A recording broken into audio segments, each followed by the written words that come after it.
Hello everyone, I am Varun Joshi and welcome to Cloud with Varjosh, where we explore real world DevOps and cloud native architectures through hands on production aligned demos.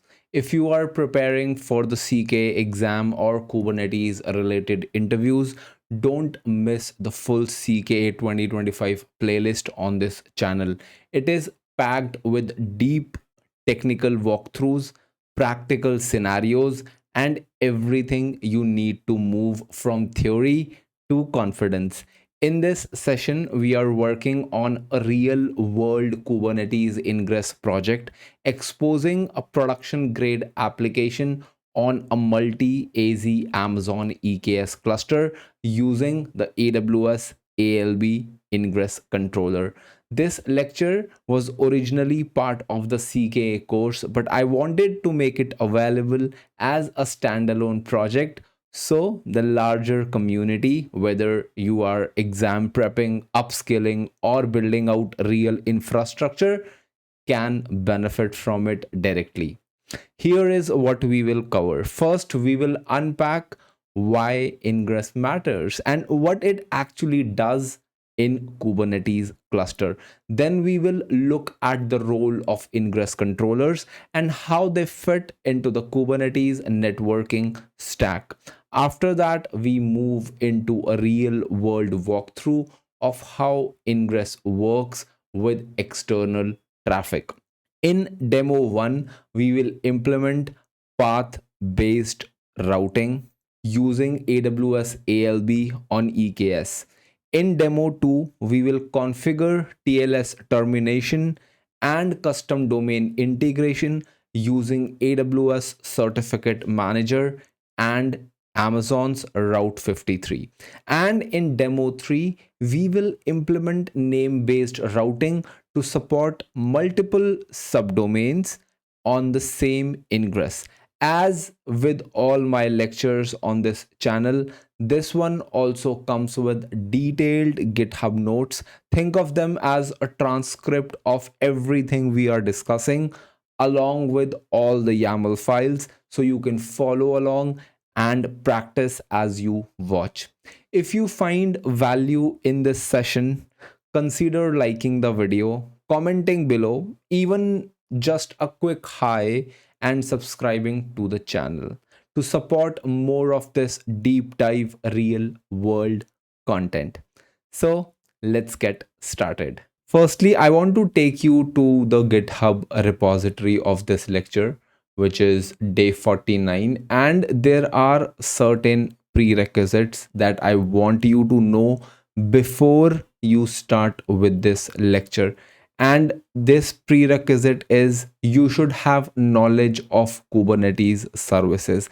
And in day 12, we discussed them. Since services build one on another, it is imperative that you understand these concepts. So if you have any confusions pertaining to cluster IP, node port, load balancer, external name, and Kubernetes service in general, then pause this right now and go watch that, because you are going to thank me later. So if you have this understanding of Kubernetes services, then let's get started with this lecture.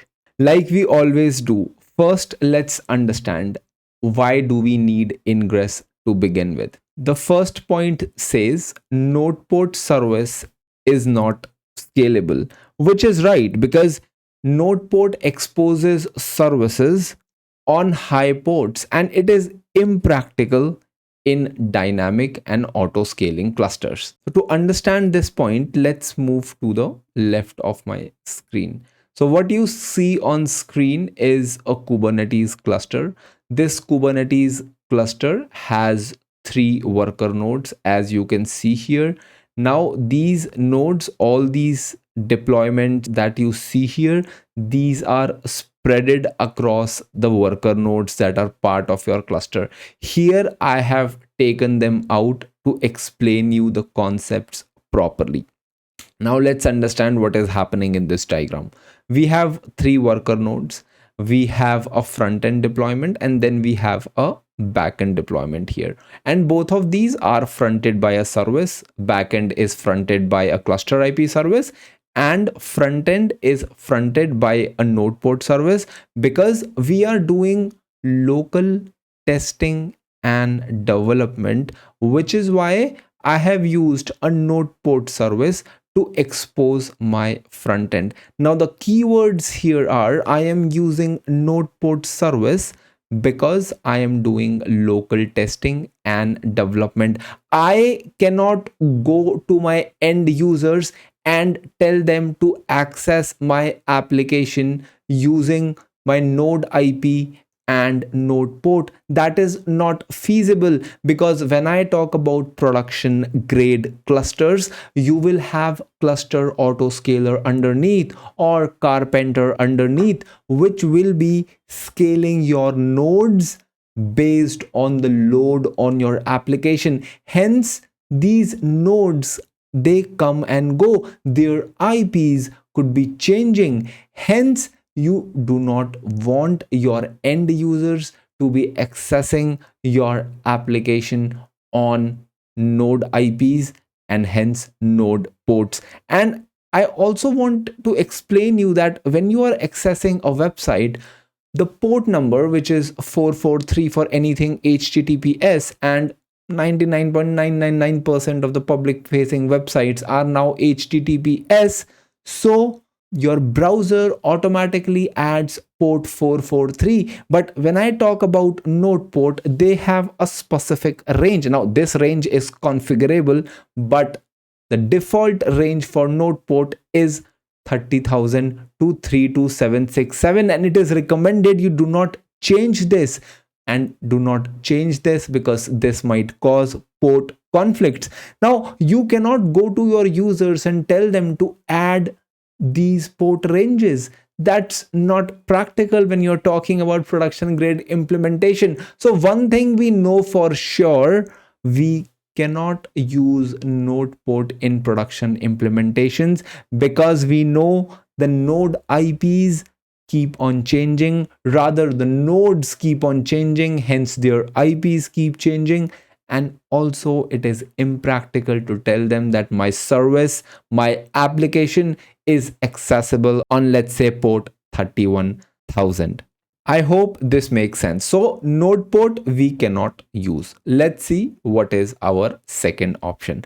Our second option is load balancer service. And while we were discussing load balancer service, I told you that if you talk about production scenarios, you won't see load balancer service being used. But why is that? Because it creates a separate cloud load balancer for each service, increasing cost and complexity. Now let's see what I mean by this. If I move to the right of the screen, what now we have done is, instead of accessing these individual nodes, instead of providing the IPs of these nodes and asking our end users to access our application, we put a load balancer here. A better design than the node port one, but still not scalable in production. And let's see why it is not scalable.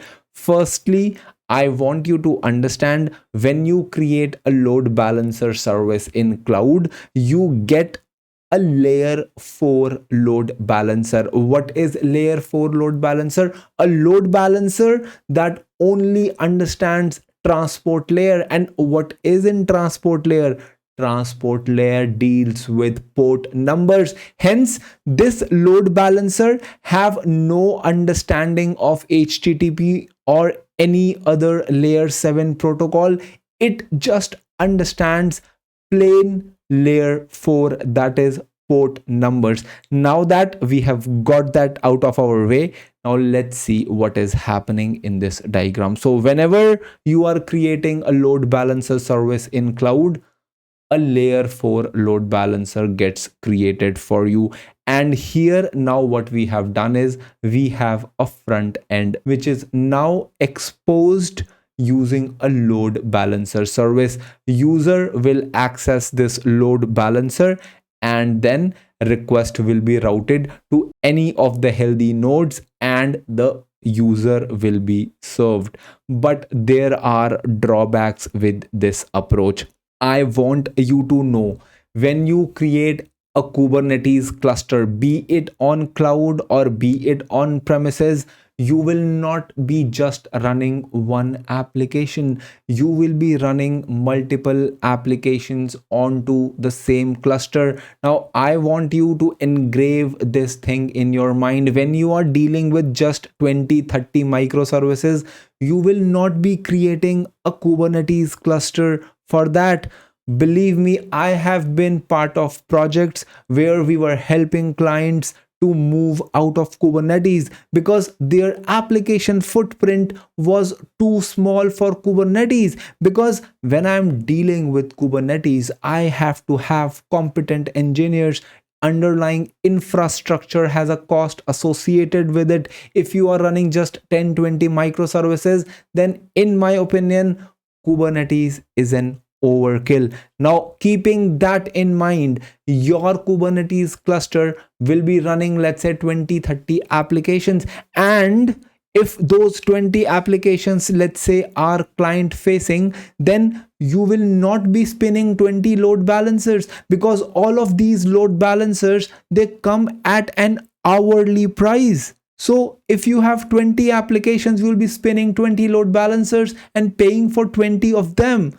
That's not scalable and practical. And here I'm just saying 20 applications. If you have gone through day 11, then you know about the microservices design, where you split your services into multiple microservices. And in the diagram that is on your screen, you see that front end has two microservices, one for web and one for mobile users. And imagine, if you are 20 applications, you will have 40 microservices. You will have to expose 40 of them, and you cannot go and spin 40 load balancers. That is an impractical approach. Or let's go back to day 49 again and see what is the next point. So first point we have already discussed, costly per service. Second is lacks HTTP awareness. Like I said, the load balancer that is created is layer 4 load balancer that only understands port numbers, but HTTP is a layer 7 protocol that uses port 80 in the transport layer or layer 4. It is HTTPS at layer 7, which uses port 443 of the transport layer. Hence, this simple plain L4 load balancer does not understand HTTP. So if I want, let's say, when the traffic comes for iPhone users, it should be redirected to the service that is catering to iPhone users. And when the request comes from Android users, the request should be redirected to my Android service. This is not doable. This is not doable because the path that is there in the browser, for example, myapp.com/iPhone, is not understood by my layer 4 load balancers, because they only understand port numbers. Hence, this is a drawback. I cannot have complex applications deployed using this load balancer, because this load balancer does not understand HTTP, hence lacks HTTP awareness. And the last one is TLS termination. Now, TLS is layer 7 functionality. If your load balancer does not understand layer 7, then how will your load balancer perform TLS termination for you? What is TLS termination? In HTTPS, the traffic is encrypted end to end, but when the traffic reaches your application must know how to decrypt that traffic, or your load balancer here should have the capability of decrypting that traffic. And that is what is called TLS termination. Either your load balancer should know how to terminate a TLS connection, or it is up to your application to terminate that session or to decrypt that communication. And if you are asking your application to do this decryption, then it requires compute resources as well. And since the beginning of this lecture, we have been talking about decoupling. We do not want our application to do anything except application logic. We do not want our applications to handle TLS termination. We want that to be outsourced, but this load balancer is not a solution. Now, many of you might be thinking, but Varun, when it comes to node port or load balancer, I can place some sort of proxy and do all these things with another service or another component. I can fix all these things, but understand, you want production to be simple. You want things to be taken care in such a way that they can run smoothly for a long time, because the more components you add to your application, as in the components helping your application, there will be more upgrades, because everything is versioned these days. You will have to upgrade them, you will have to look for vulnerabilities, you will have to patch them, and so on. We do not want to do all these things as DevOps engineers. We want to focus our time on automation and innovation. Hence, what we want is, we want HTTP aware routing. If my user types myapp.com/iPhone, the traffic should be directed to the iPhone microservice. Similarly, for Android, it should be directed to the Android microservice. Second is host based routing. Host based routing is subdomain routing. If you have gone through my DNS lecture, the basics of DNS, which I will link here, if you have not seen that before this lecture, you should also see that, and that will play an important role when we move to demo 2. So understanding of DNS is a must for demo 2, but for this lecture or for demo 1, you can keep that aside. But when you move on to part 2 of this lecture, then do watch the DNS lecture. So here we are saying it should be aware of host based routing. What is host based routing?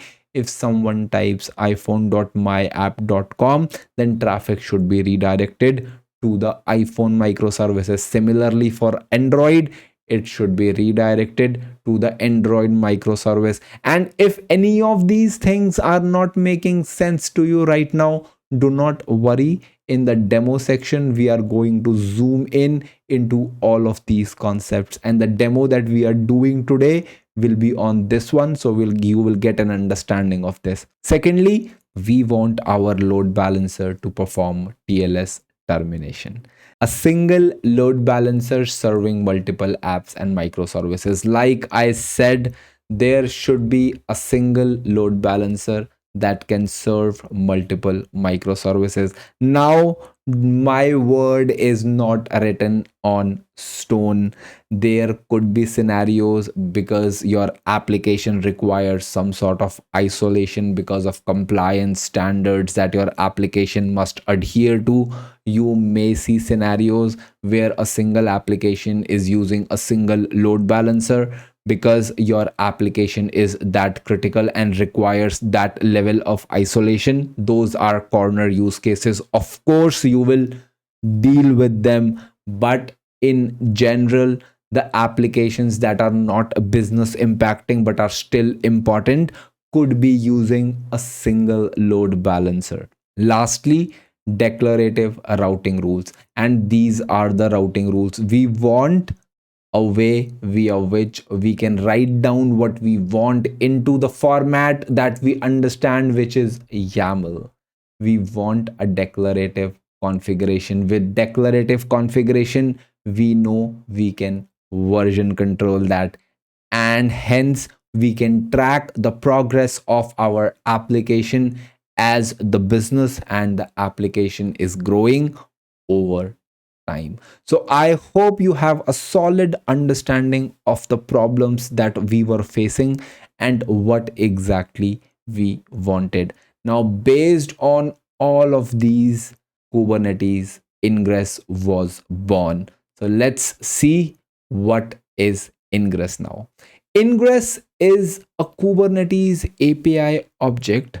Kubernetes API object. So if I go to my CLI right now and I write kubectl API resources, which by the way is my favorite command, and I add here grep-i ingress, then you see Ingress is a native resource which is already available at your disposal to use. So Ingress is a Kubernetes API object that defines HTTP or HTTPS routing rules for external traffic. Again, when I talk about intra-cluster communication, for example, microservice 1 wants to talk to microservice 2, you will be using cluster IP for that. Go and watch Kubernetes services lecture if you have any confusions here. But Kubernetes Ingress is predominantly for external traffic. It acts as a layer 7 router, and that is what we needed. We wanted the load balancer that we have understands layer 7, directing requests to internal services based on host names, paths, or other application layer attributes. Requests to internal services. For example, I said when the request is coming for the iPhone, the request should be directed to the microservice or to the Kubernetes cluster IP service that understands iPhone. For Android, it should be redirected to the microservice that understands Android. And we know these microservices in the cluster will be fronted by a Kubernetes service, which typically is the cluster IP service. I want to bring one more clarification here, okay? We are calling this layer 7 load balancer, and you will see in industry a lot of people call it a layer 7 load balancer, which is not wrong, but I want to bring one distinction. There are multiple protocols that operate at layer 7. There is FTP, SMTP, and there are multiple application layer protocols, including HTTP and HTTPS.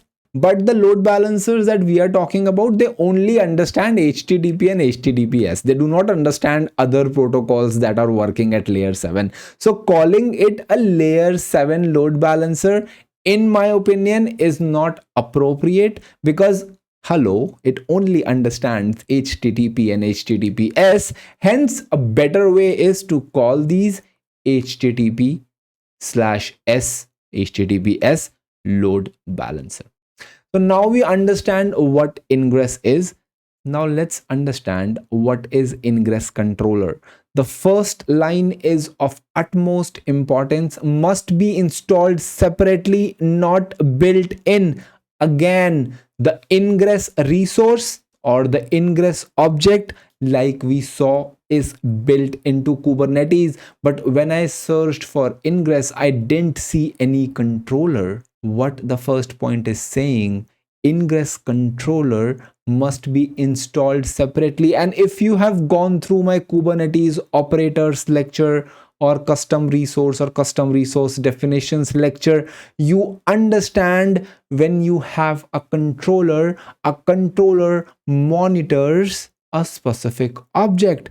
In this scenario, we are saying there is an Ingress object at your disposal to use, but that Ingress object will serve no purpose to you if there isn't an Ingress controller that is continuously watching that Ingress resource. Because any changes you perform in that Ingress resource, or even when you create an Ingress resource, the controller is the one that actually runs the business logic based on the configuration that you have defined. If you do not have a controller, then having an ingress will make no sense. And I want to compare this to something that you are using in Kubernetes every day. If there is no deployment controller, then who will ensure the desired state matches the current state? Because you have said that I want 5 replicas, but if only 4 replicas are running, then who is responsible for creating the 5th replica?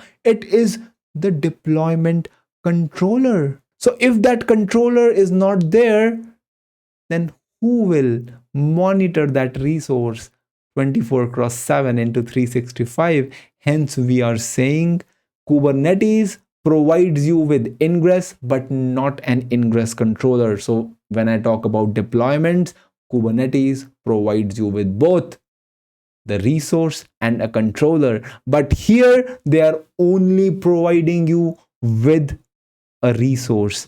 The controller you have to manage yourself, and I'm using the term object and resource interchangeably. I'm calling it ingress object or ingress resource. I'm doing this deliberately because in interviews and real world you will hear these terms interchanged a lot. The second point is runs as a pod inside the cluster. So like we have seen before, we have tested a cube green in our Kubernetes operators lecture. We saw that the controller was running as a pod. In today's lecture as well, when we deploy a controller for our ingress, we will see that ingress controller, they run as a pod. Now, popular ingress controllers, AWS load balancer controllers. If you are on AWS and running an Amazon EKS cluster, then it is a no-brainer that you will be using AWS load balancer controller.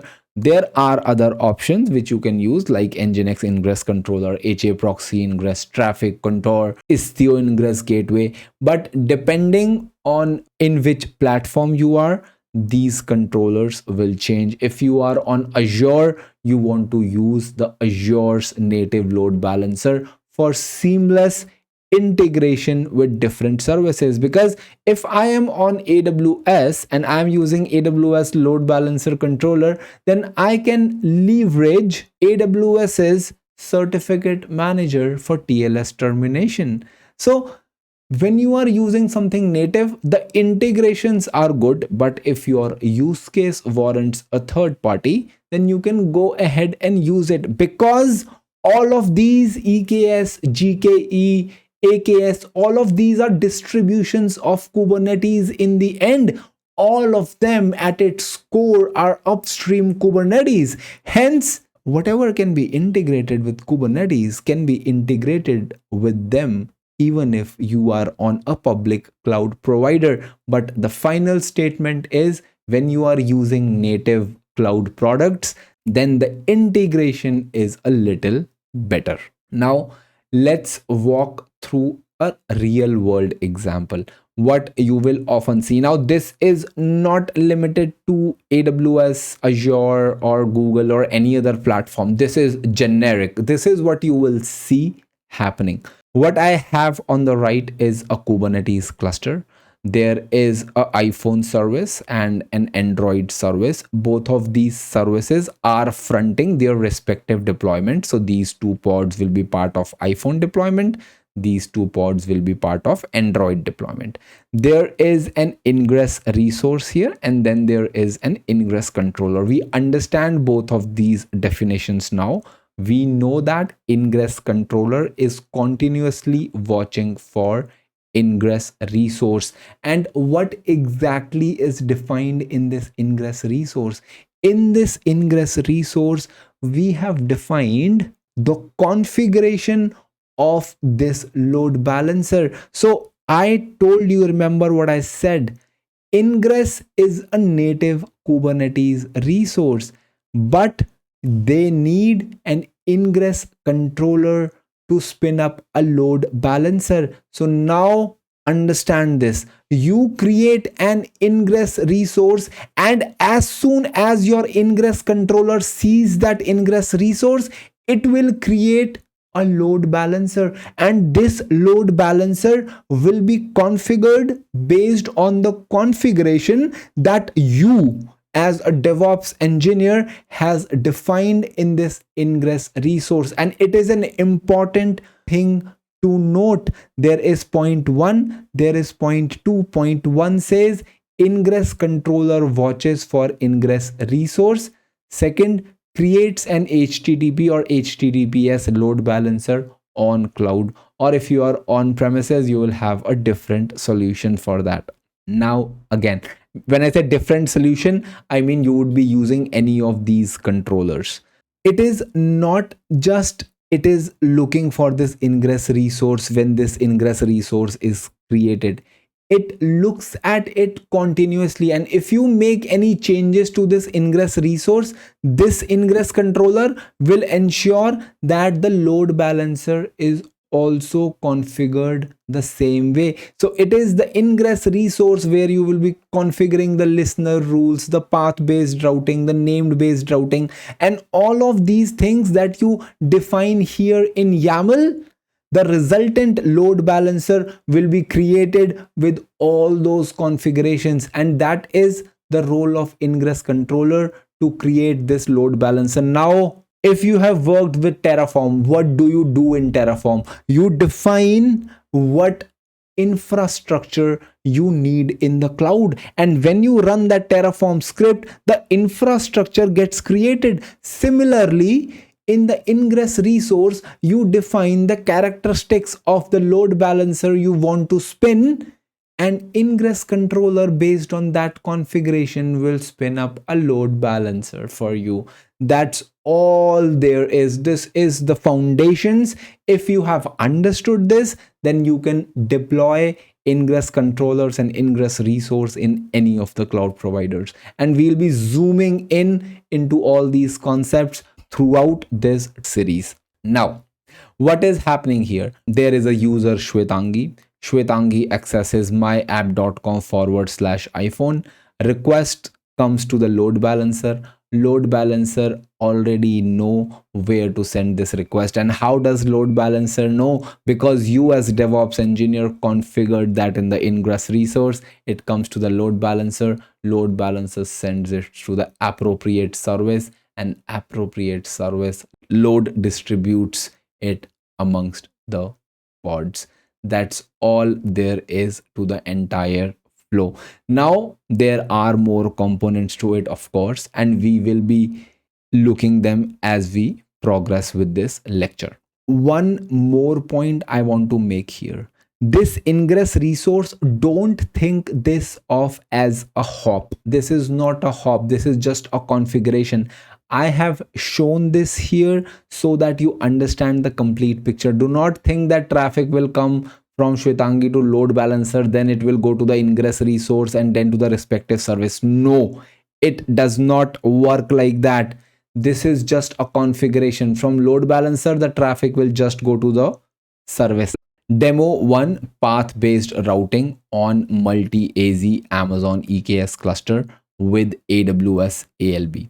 So what you see here is, you see a control plane, and when you are talking about managed Kubernetes service, the control plane is entirely managed by the cloud provider. So if I talk about EKS's control plane, managed by AWS and hosted in a dedicated VPC, even a dedicated account. So if you see here, this is AWS owned account, and then there is AWS managed VPC. Each EKS cluster has at least 2 API server nodes and at least 3 etcd nodes. Now these are the minimums. There will be more if there is traffic in your cluster. So understand, AWS takes care of auto scaling all these control plane components for you when need arises. AWS handles auto healing of faulty control plane nodes, patching and upgrading, high availability and scaling, security updates, and certificate rotation. So if you have been through the TLS section of this course, you know how cumbersome certificate rotation could be for all these components. Hence it is AWS who will be taking care of all the certificates for your control plane components. Then EKS pricing. So here I want to shout out that there is an hourly charge of running an EKS cluster. So even if you have not spun any worker nodes, you will still be paying for the control plane because AWS is running these for you. There is an hourly charge. Ensure when you are done with your work, you delete your cluster. So if your aim right now to is only do demo 1 and demo 2 later, then it is suggested you delete the Amazon EKS cluster because there is an hourly charge to it.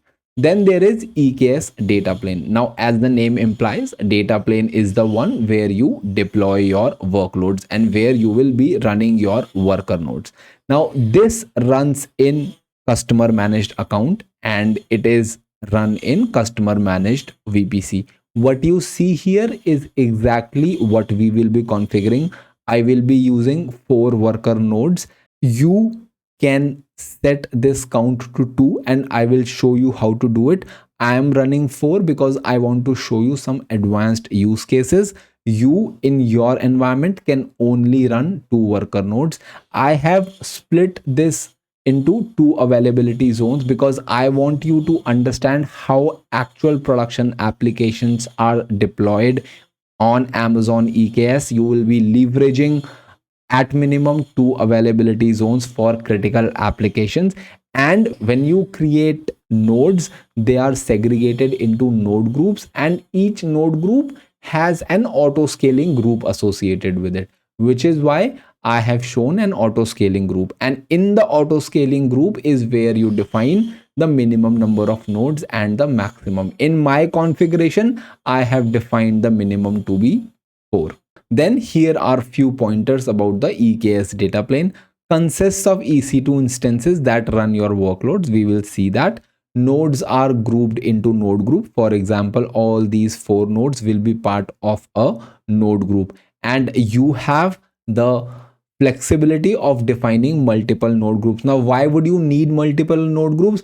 For example, maybe application 1 requires GPU. So the node group 1 has the nodes which have GPUs, and then there is an application that runs on x86 and does not require GPUs. So you will define that node group for application 2. This is just an example. So you can have multiple node groups based on your requirements. And this is not just for, the functionality that node group is providing. This segregation could also be based on projects. For example, project 1 is associated with node group 1, and then there is application 5 which uses node group 5, for example. So keep these things in mind. Nothing is written in stone. The flexibility is there. You will design your architecture based on the requirement that is put forward by the client. Here we are saying nodes are grouped into node groups, managed node group, and there are self-managed node groups. So we are using managed node group in this scenario, and 99% of the times it is managed node groups that are used. There are certain corner cases where compliance centric or security centric organizations may choose to use self-managed node groups. Each node group typically uses the same AMI and instance type. Now, this is the architecture that we are going to deploy. Let's do one thing. I will take you to the GitHub notes to show you certain things that you must have to perform this demo along with me. I am using T3 small, and I suggest if you are using AWS credits. Now, it was 15th of July when AWS introduced this, where they said that now they will be giving 100 free tier credits for you to use, but you can only use them for specific instances. So if you try to run T3 medium with those credits, you will not be able to do so. So if you have those credits, use T3 small. If you are still in the free tier plan that was applicable before 15th July 2025, then you can use the instance types that fall under the free tier. But again, I would suggest you to use T3 small instances at minimum. Now I am using 4 nodes because I want to demonstrate topology spread constraints which rely on sufficient node distributions across AZs. So in your use case, you can only spin 2 worker nodes. These are 3 other things that you should have. Your jump host or your laptop should have: AWS CLI, EKS CTL, and Helm. Why Helm? Because we will be deploying AWS's load balancer controller using Helm charts. And we have a detailed lecture on Helm. If you want to check it out, go and check it out. Now let's understand what are we going to create. So whatever we are doing, all of these things are detailed in the GitHub notes. You will see all these YAMLs here describing everything that we are doing. I'll show this file to you directly in Visual Studio Code. So let's go there. Here I am in day 49. This has the same structure as you will see in the GitHub notes. I'll open this file and this shows me the configuration. So I have 4 defined here. You can change this to 2. So what we are saying here, create a cluster for me. The name of the cluster is Cloud with Varjosh Ingress Demo. I'm using US East 2. Tags is, I'm adding 3 tags. Owner is Varun Joshi, business unit is Cloud with Varjosh, project is Ingress Demo. I am using 2 availability zones here. IAM is with OIDC is true. Now if I want AWS to understand the identities that are created in my Kubernetes cluster, which are service accounts, then I want to make this true. And as we progress with this lecture, we will know more about it. I am creating only one managed group. I am calling this Cloud with Varjosh EKS private node group because the networking for this is private. Hence, I have added a private flag here. And here I'm saying minimum size is 4, maximum is 4. Private networking true, volume size is 20 GB. That is the volume that will be associated with my worker node. So I'll have 4 worker nodes with 20 GB each. IAM with add-on policy. So here I'm saying what all things my nodes are allowed to do. Now this is not something that is written in stone. You can change it once you have also configured your cluster. I'm adding labels. Lifecycle is EC2 autoscaler. If you want to know more about it, then you can always refer to GitHub notes. Now it takes 15-20 minutes to create a cluster. Hence I have already run the command that is to create the cluster. So if I go to my terminal and if I go to this screen, I only ran this command EKS create cluster -f. I want to create the cluster using this file and the cluster was created for me. Now if I run kubectl get nodes here, then you will see there are 4 nodes in my cluster. Now let's go to the diagrams, and I also want to show you one more thing. And here I am telling you what are we going to deploy. Let's walk this diagram from right to left. We have iPhone pods, Android pods, and desktop pods. This should be pods, pardon me. Now all of these are part of a deployment. So iPhone pods are part of iPhone deployment, Android pods of Android deployment, and so on. All of these are fronted by their respective cluster IP service. Here one is iPhone, Android, and desktop. Our aim with this demo is whenever someone writes iPhone along with the load balancer's DNS name, they should be served by iPhone pods. If someone writes Android, they should be served by Android pods. And if they do not supply anything, they should be served by the desktop SVC. So desktop SVC is my catch-all.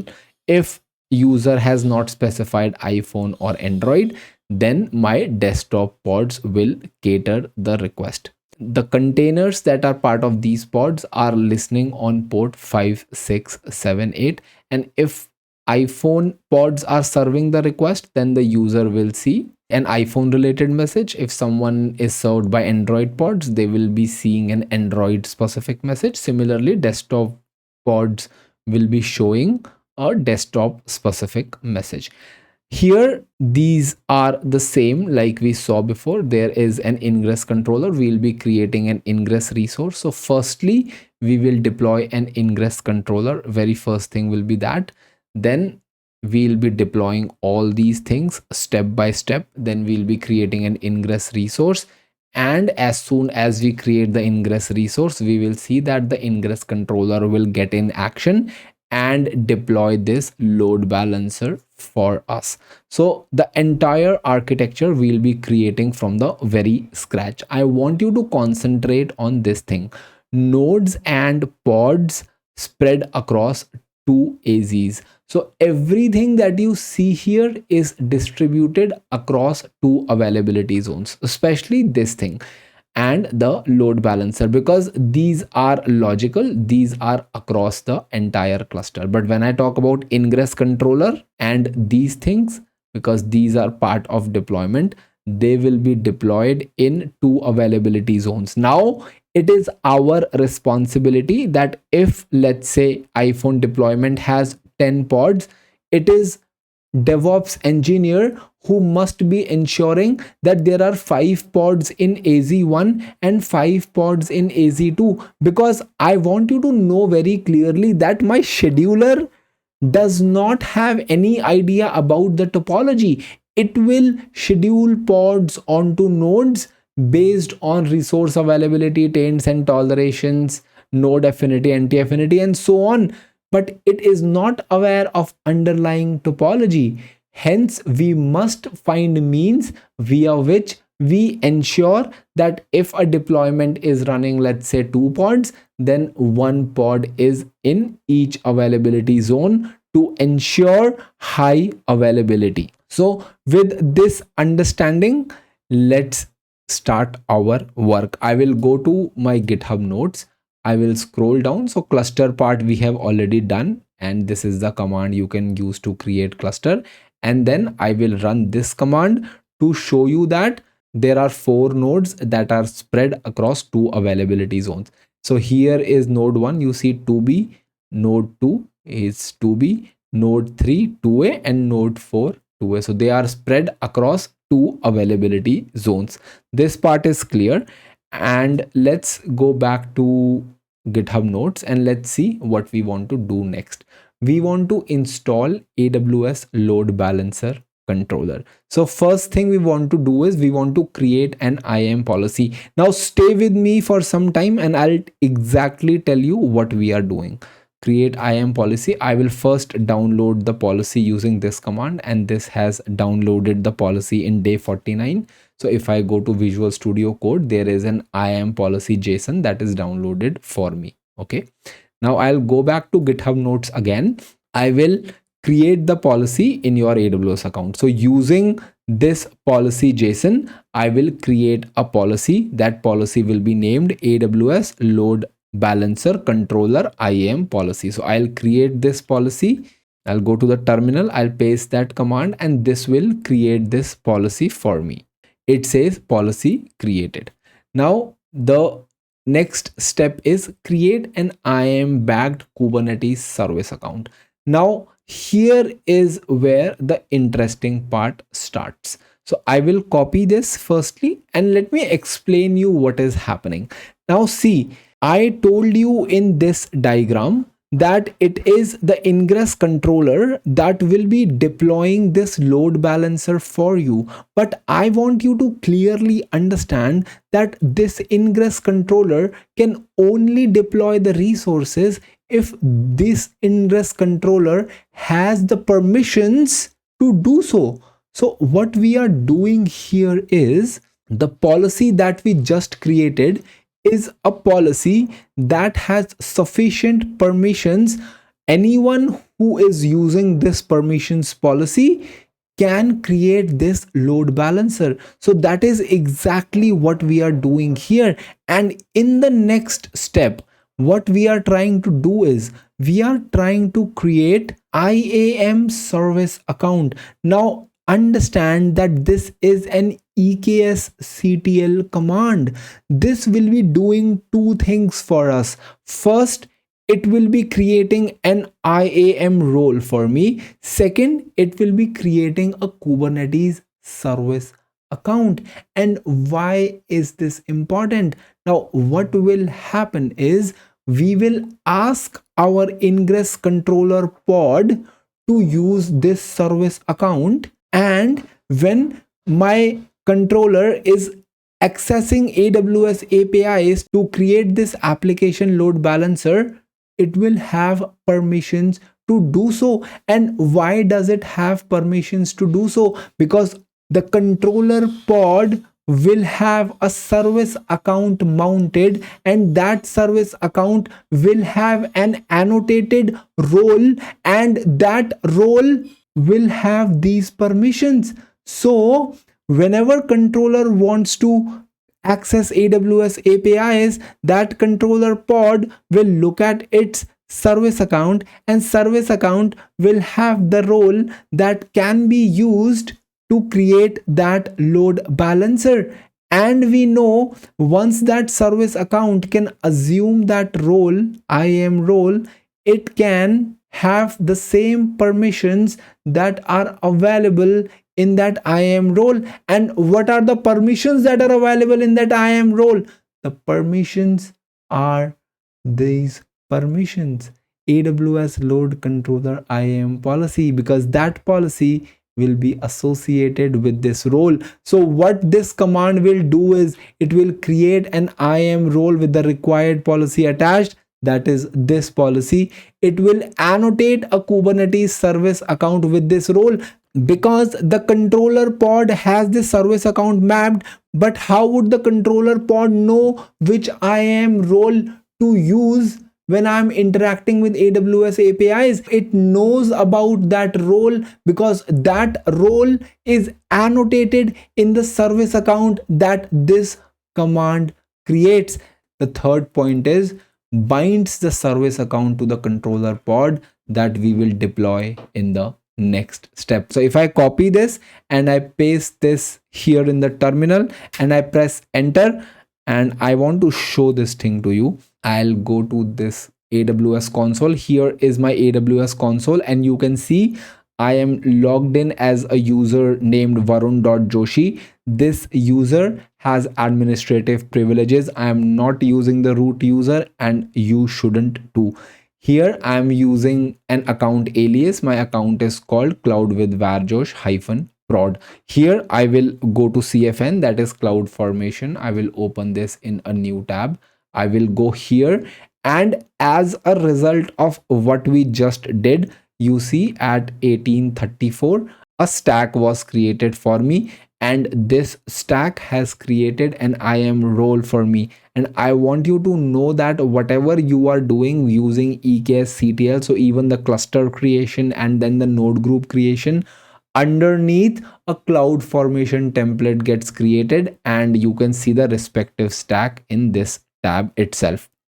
So let's go here, because this is the stack which was recently created because we ran this command, and here is the name of that stack. So if I go here, I can go to resources and check that there was a role created. And if I click on this and I go to the permissions, you see this is the policy that we just created. So we are associating the policy we just created with an IAM role we recently created using this command here. That's why I said this command is creating an IAM role with this policy, and it is also creating a Kubernetes service account. And if we look at that service account will have that role annotated. This is called IRSA, IAM role for service accounts. Now, why my Kubernetes cluster is trusted to access AWS to begin with? Because you and me added this flag. We said that IAM with OIDC is true, which is the reason your Kubernetes cluster is trusted to access AWS resources. And I want to show this to you. So if I go to my browser again, I go to IAM, I'll open this in a new tab, and then I want to show you identity providers. And here you see identity provider created 59 minutes ago. It ends with 0cc1, and let me open my EKS cluster, OIDC cc1. You see So try to connect the dots whenever you are working with something. Only then you will understand. So right now we have understood why this service account was created, and I want to show this to you. If I run here kubectl get sa -n cube system, I can press enter, and there are many service accounts created, but I want you to concentrate on this one, AWS load balancer controller, which was created just 2 minutes back. And if I press the up arrow, I add a describe here, and then here I add that service account name. I press enter. You see how this works. Annotation, here is the role annotated. This is how this service account knows which role to assume when it is accessing AWS APIs to create the load balancer for you. You see the name, Cloud with Varjosh Ingress demo. I add on this, and it ends with FQ1E. If I go to my console, I go to IAM again, I go to roles here. Here is that role, FQLE, FQL or 1E. If I click this role, then this is the one that was recently created by our cloud formation stack. I hope this is clear. Now let's go to the GitHub repository and see what is our next step. We have done this, now what we want to do is we want to add the repository for AWS's load balancer controller. So I'll copy both these commands. This will add the repo, and again go and watch the Helm lecture. Any confusion, because we have discussed these things in detail. So we'll go here to a terminal and I'll paste these commands, and if I run Helm repo list, then it will show me that there is an EKS repository added. My Bitnami was added in our Helm lecture. So we have added EKS here. Now what I want to do is before I install this, I want to show you something. I can run Helm search repo EKS, and this will show me all the charts that are available in this EKS repository. So there are plenty of things, app mesh controller, app mesh grafana, and so on, but I want you to concentrate on AWS's load balancer. So let me do one thing. I will write this, and here I will grep -i for load. I think this will show me the load balancer. So yeah, here is what I want you to concentrate on. There is EKS AWS load balancer controller, and the chart version for this is 1.13.3. This is the chart version, 1.13.3. Now let's see what all versions are available and which one we want to use. So I will write the same command, but here I will add this so that I can see the versions for this one. So 1.13.3 would be the latest one. So let me write this and add a versions flag here. VERSI, yeah, versions flag. And here I see all the versions. Now I want you to understand one thing. When you are dealing with production, you will not be installing the latest. You will be installing n-2, n-3, or maybe even n-1. But again, whenever you are upgrading these things, you will have to check the documentation, and not just the documentation for this controller, but the documentation of other tools that you are using, whether they are compatible with this version. And no Gen AI can do this perfectly. I'm telling you, you need intelligent DevOps engineers to ensure that whatever we are upgrading will work seamlessly in production environments, which is why you are always testing these things in your development workloads first. So in this example, we'll be using 1.13.0, which is n-3, n being the latest release, and we are using 3 under that. So let's go to our Chrome browser, and here I'm saying Helm install this controller.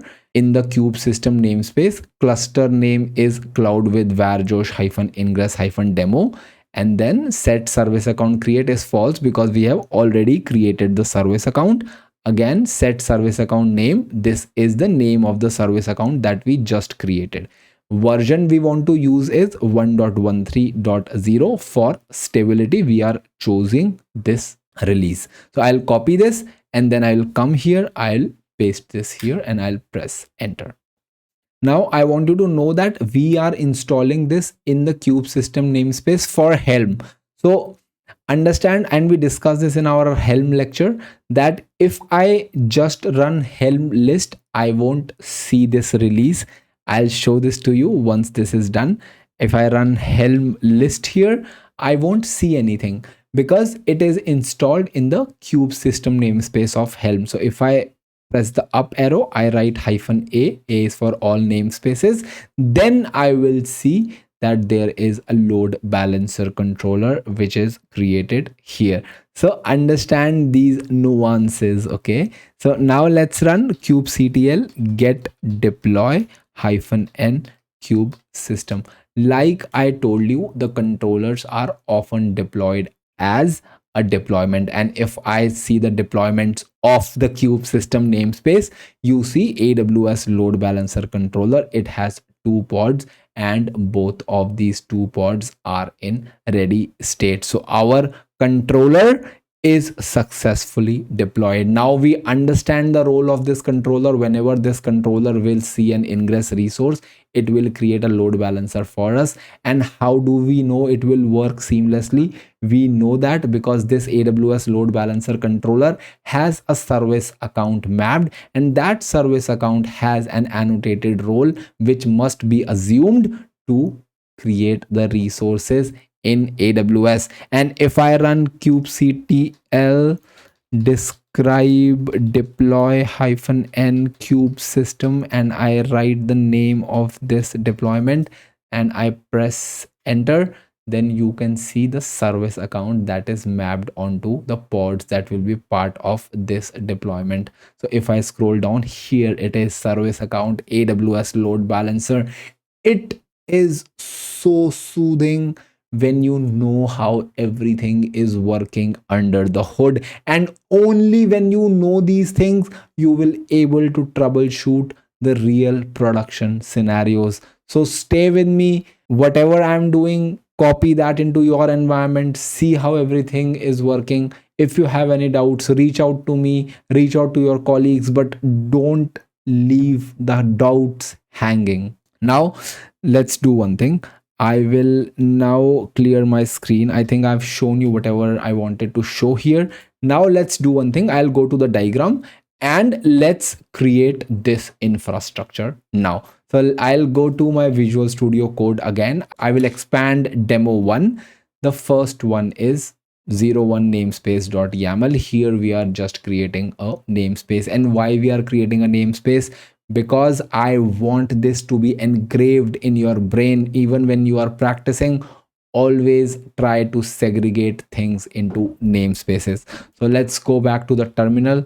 I will cd into demo 1 now, and then I will write kubectl apply -f01. Yeah. Now let's do one thing. Now I've created the namespace, but by default my commands won't run in this namespace. So what I now want to do is I want to run kubectl config set context. I want to set the context for current context, and for the current context I want the namespace to be app1ns. I'll press enter. Now what this is doing is whatever the commands I will now run will by default run in app1 namespace. If you have any confusions about Kubernetes configuration files or Kubernetes context, then go and watch the lecture that I have linked in the description. I can now run kubectl get pods and I should not see anything because there are no resources that exists in the app1 namespace. So I'll go to my Visual Studio Code again. Now let's go to the iphone.yaml. So what we are doing here, we are creating a deployment. The name of that deployment is iPhone deploy. The namespace is app1 namespace. This deployment will have 2 replicas. Selector is iPhone page, template, metadata labels, app iPhone page, spec. This is the important part. Topology spread constraint.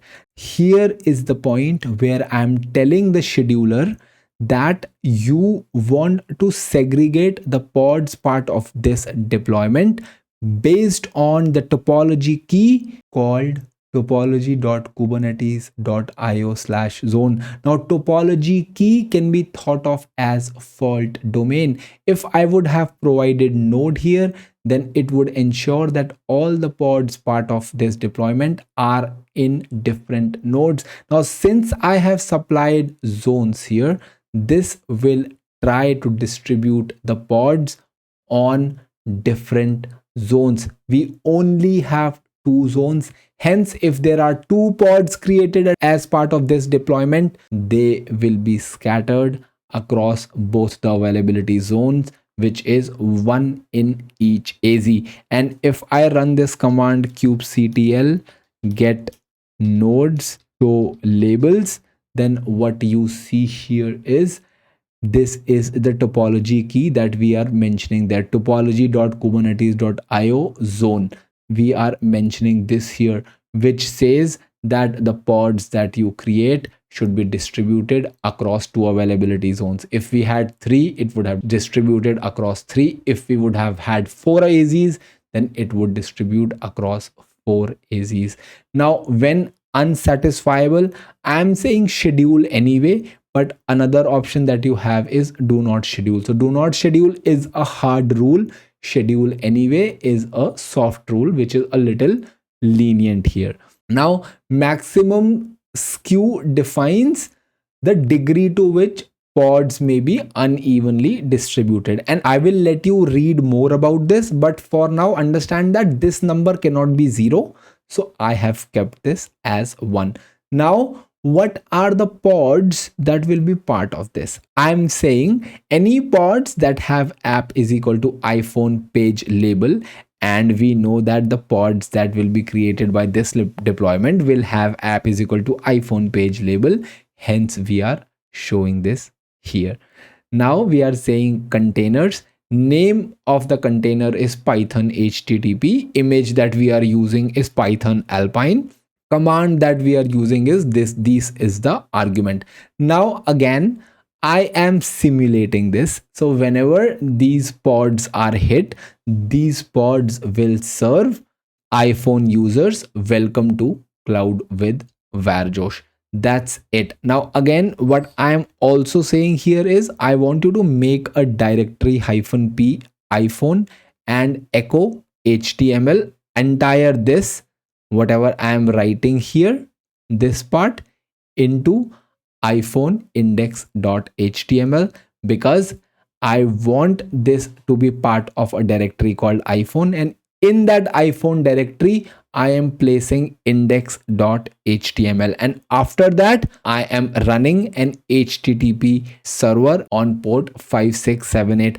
I want you to understand this is a dummy way of representing what we are trying to do. When you are working with real applications, you will have a similar structure. It is just that your image will actually be running the actual application. Then what I am doing is I'm saying that the ports on which my container is listening, on which my application is listening, is port 5678, and we have defined our application to listen on this port. In case you want to play with this, you can even change this and this. So if you change this to, let's say, 789, then this should also be 789. You understand that thing. Here is a service. Important part is annotation. Rest is pretty generic that we have seen since the beginning of this course. This is service for iPhone. We are deploying this in app1 namespace. Annotation is, this is important for health check, and when we move to the Ingress manifest, you will learn it in a better way. But for now, understand that the load balancer, when the load balancer will perform the health check, it will perform the health check on this path, iPhone index.html, and index.html resides in /iPhone directory. We know that because that is how we have configured our application, and we will zoom into this a little more later. Selector, we are saying select any pods that have app is equal to iPhone page label. And here you can see our app has this label, app is equal to iPhone page. If I come down, this is a cluster IP service. Type is cluster IP because we have not defined the type. Then the default is cluster IP. The port is 80. The cluster IP port is 80, and the target port on which my containers are listening is 5678. So this is extremely simple, and we have done this a million times. So similarly, there is Android 3. Everything is similar, if not same. It is just that here instead of iPhone we have Android, and the nomenclature is also done in such a way. So there we had /iPhone /index.html. Here we have /Android/index. The desktop service is a little different only when it comes to path. Here the index.html resides in the root, and we will understand why this behavior is in a little while. For now, just understand desktop is for catch all. If someone is not specifying iPhone or Android, then they will land into our desktop site, and our desktop site is also serving the similar page, desktop users welcome to Cloud with Varjosh. And service here again, they were monitoring a specific path. Here we are just monitoring the root, which is /index.html. Rest, pretty much everything is the same. So let's go back to our terminal. Let's clear the screen and let's run kubectl apply -f02, that is iPhone, 03 which is for Android, 04 which is for desktop. Now let me run one thing. Kubectl get pods -o wide. Android has 2 pods like we mentioned, and both of these are running in different nodes. Similarly, desktop has 2 pods and they are running in different nodes, and both these nodes are part of different availability zones.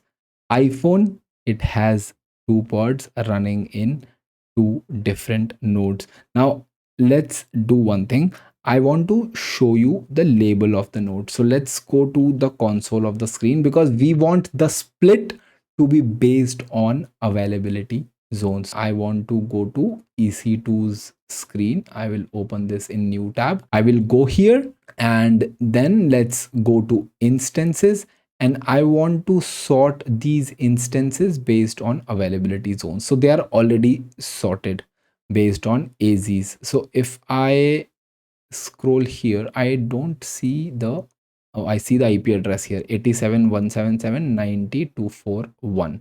So if I go to my Visual Studio Code, what I will do is I will go to iPhone service and I will change this replica count to 10. I will save this, and then here I will run kubectl apply -f02 iphone.yaml.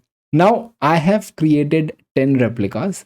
What should happen is 5 of those should be in AZ1 and 5 of those should be in AZ2. That is what the topology spread constraint that we have defined in our manifest should be doing, and this is right under the spec section.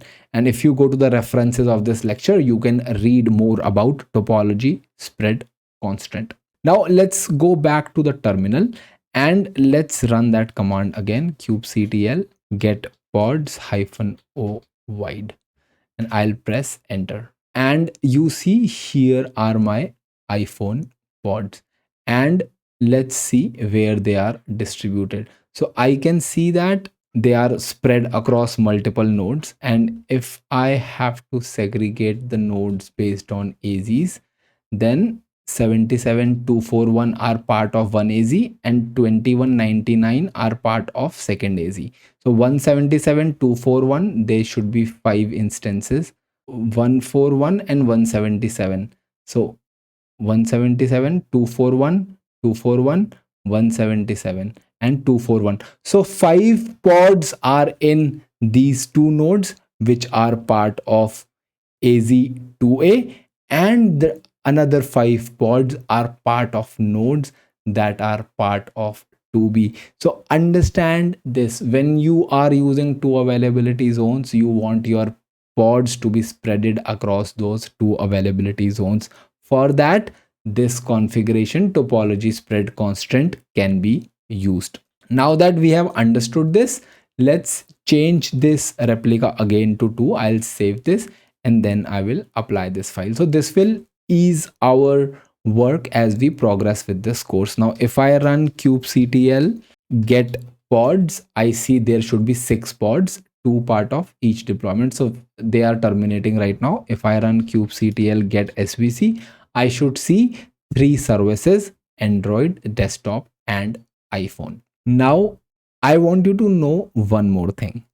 So let's go to our diagrams again, and here we are. And if I scroll down, I have shown a generic traffic flow, and I don't want you to concentrate on the traffic flow right now. I want to show something else to you.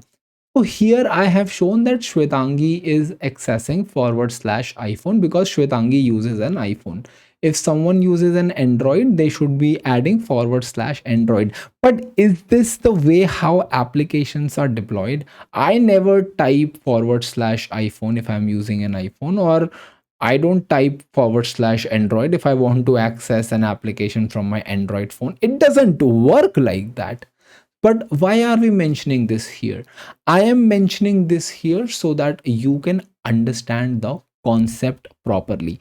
But I also want you to know how real application development works. When you are dealing with production applications, you will download an app in your iPhone. And whenever you download that app in your iPhone, that will automatically have that URL. You will not have to type /iPhone. Similarly, if I'm using an Android phone and if I download something from the Play Store, then that application's homepage will automatically be set to /Android. I will not have to type /Android. So keep that distinction in mind.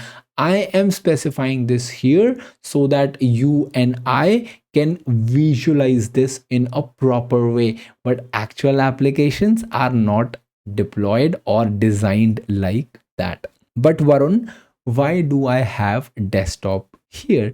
I have desktop here because if someone is accessing my website from their laptop, let's say they write myapp.com, then they should be redirected to a service that is serving all my laptop and desktop users. Hence, we have a desktop service here as well. So keep this distinction in mind. iPhone or Android users will not be typing this path here.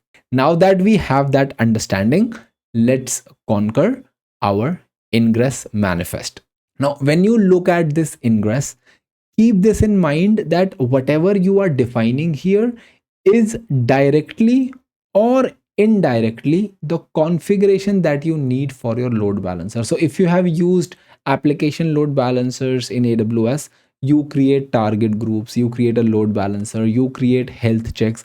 It is just that you are now defining those things in this YAML. Everything else is the same. Now, if you want to see the documentation for all these annotations are part of a documentation from where I have picked what I need. Now, if you understand annotations, you know that annotations are used by external tools or our external users to know what this YAML is all about, right? Third-party tools like even CI/CD tools can use annotations and take decisions based on what is there in the annotations. So the structure, the general structure of Ingress that you see here is something that Kubernetes has defined, because remember, Kubernetes Ingress is a native resource. So if I go to my Chrome browser and I go to docs.kubernetes.io, and then here if I search for Ingress, I go to the first link here, and if I scroll down, so whatever you are seeing here, this is similar to that. just get rid of the annotations for now. Networking, ingress, metadata, all these are same. And here is the spec section. In under the spec section you have different rules, and similarly you have the spec section, you have ingress class name, you have rules here. So this structure is defined by Kubernetes, and we can know about this API version and kind if I run kubectl API resources as well. And we have seen that multiple times. So if I go to this screen, if I run kubectl API resources and I grep for, let's say, ingress here, then these things are already defined here. What will be the kind? Is this namespaced or not? What is the API version? What is the short name? All these things are defined here, and that is what we are defining here. And this structure is already provided to you in the Kubernetes documentation. You do not have to memorize this structure, but what changes is annotations. So annotations is the part where different vendors have written their logic. Based on what you have defined in annotations, the controller will work with the cloud provider or your platform provider to provision a load balancer for you. Understand this important distinction. The structure of this file is already defined by Kubernetes. What you are doing is you are just playing around with annotations to ensure that the load balancer part of your platform, for our example, let's say it is Amazon, so we will define the annotation that are understood by application load balancer offered by AWS. Now another point I want to make here, I'm making it here because I might forget it later. If I talk about this load balancer that we are creating in AWS, it is not just HTTP load balancer that you can create using the controller that we have deployed. So we have deployed AWS's load balancer controller. AWS's load balancer controller can be used to deploy both network load balancer and application load balancer. In our example here, we are deploying an application load balancer, but keep that distinction in mind that you can also use this to deploy a network load balancer. Now let's go back to our Visual Studio Code. So let's see what we are saying here. Here are the ingress controller setting.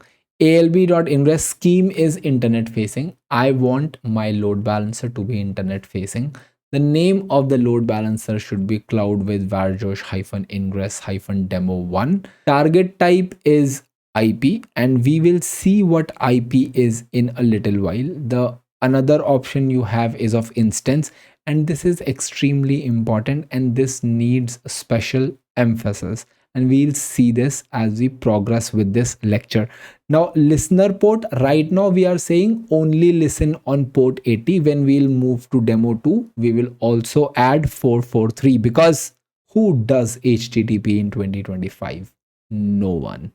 Then you have health check settings, and these health checks are for your target groups that you create in AWS. Now what these are, let's understand them. Health check protocol is HTTP because hello, we are using layer 7 load balancer and it can perform HTTP health checks. Then why not perform HTTP based health checks? Health check port is the traffic port. Then health check interval second. So after every 15 seconds, you are supposed to perform a health check. Health check timeout second is 5 seconds. If there is no response received for a health check even after 5 seconds, then consider that timeout. Then health check threshold count is 2. If there are 2 timeouts simultaneously, that is 10 seconds, there is no response, then you consider that unhealthy. Oh, what I just said is for unhealthy threshold. For healthy threshold is 2 consecutive health checks successful should be considered a healthy endpoint. Success code is 200. Since we are running HTTP, 200 is a success code. Now let's understand what is happening in the spec section. In the spec section, we are saying Ingress class is ALB. What is Ingress class, Varun? So let's move to our diagrams, and I want to take you back to day 27. In day 27, we were discussing storage classes, and we said you can have multiple storage classes based on your requirement. For example, if you want to use block storage offerings from AWS, you can have a storage class that caters to GP3 volumes, and then you can have a storage class that caters to IO1 volumes. And when there is a PVC created, that PVC can call the storage class that it wants to use, and a storage from that storage class will be provisioned. So in this example, we are saying give me a GP3 volume, because here we are calling the GP3 storage class. So a 10 GI volume from GP3 will be created for this PVC. This part is understood. If this would have supplied this storage class's name, so EBS SCIO1, then IO1 would have been provisioned. But what will happen if they do not specify anything here? Then if you have this annotated somewhere in any of the storage classes, is default storage class true, then even if a PVC is not defining a storage class, it will get the storage from the storage class which has this annotation under it. Extremely simple to understand. How is this related to Ingress class? Ingress class is the same concept if you look at it. In Ingress class, there could be a scenario when you are using multiple load balancers. For example, for application 1, which has a specific requirement, you migrated that from on-premises, and that application has heavy dependency on Nginx load balancer. In that scenario, you will have two load balancer controllers in your cluster, one for application load balancer of AWS and another for Nginx's load balancer. In that scenario, you will have to specify the Ingress class name. Ingress class name as in, if I want to use AWS's ALB, I can just supply ALB. And why is this ALB? Because when you install this controller using Helm chart, a Ingress class is automatically created for you. If I run kubectl get Ingress class, then you can see here that an Ingress class named ALB is automatically created for me. I can also run kubectl describe Ingress class and name of this Ingress class to understand more about this Ingress class. So for now, understand that you can have multiple controllers in your cluster, and those multiple controllers can be configuring their respective load balancers. Now, as you were defining in the storage class, so if I go back to the storage class part again, here you were defining which one is the default storage class. Similarly, here you can define which one is the default Ingress class as well. For now, I have not defined it because I only have one load balancer controller, which will be just creating AWS ALB for me. In case you have multiple load balancers, multiple load balancer controllers, then you can configure this accordingly. In that scenarios, in the Ingress class manifest, you will be annotating which one is the default. And once you add that, if you have defined a default Ingress class, then this field is not mandatory, which makes sense. Now is the chunkier part. We have defined rules here, and these rules are HTTP based, and then there are paths. As the name implies, these are paths. What are paths? There is a /iPhone path, there is a /Android path, and then there is just a /path. So let's first discuss about the path that is /iPhone. The path type is prefix. Now this is important, so let me copy this. So prefix is when you want to be a little lenient, which is mostly used in production environments because you do not want to, tighten the users to always type the exact thing. So what I can do is I can type this here, the URL, and here you can see when it is a prefix, it is a little lenient. So even if it is /foo and user types /foo/, then also it will work. But if you are using exact instead of this prefix, then what will happen is if you have defined /foo and the user types /foo/, then it will not work. So you may not want to be that strict. Hence, I have seen prefix being widely used. And there is one more implementation specific. If your load balancer controller uses it, then you can see in its documentation. So let's go back to Visual Studio Code. And then what we are saying is backend. So this is the important one, which is the service that will be serving /iPhone. And here we are saying the service is iPhone service, and that service is listening on port 80. And that is what we know, the service that we have created is listening on port 80. Then we have path for Android, exactly similar. We have Android service, and this service is also listening on port 80. This is the port of the cluster IP service, and the cluster IP service is listening on port 80, and our container or our application is listening on port 5678. I have deliberately made my application to listen on 5678 so that you can see this distinction clearly, and this will become more important as I show you how the load balancer looks when it is created in the cloud platform. Then we have path. This one is catch all. So if the user does not specify iPhone or Android, then they will be served by desktop service, which is listening on port 80.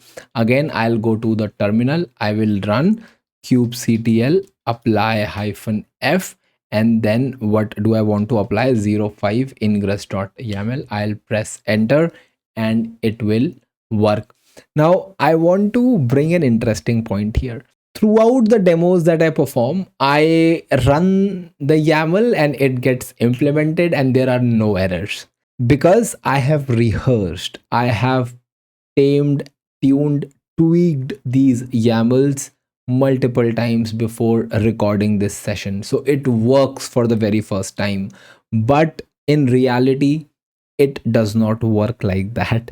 You will be playing around with the configurations, you will be looking at the documentation, you will be using generative AI to streamline your YAMLs and so on.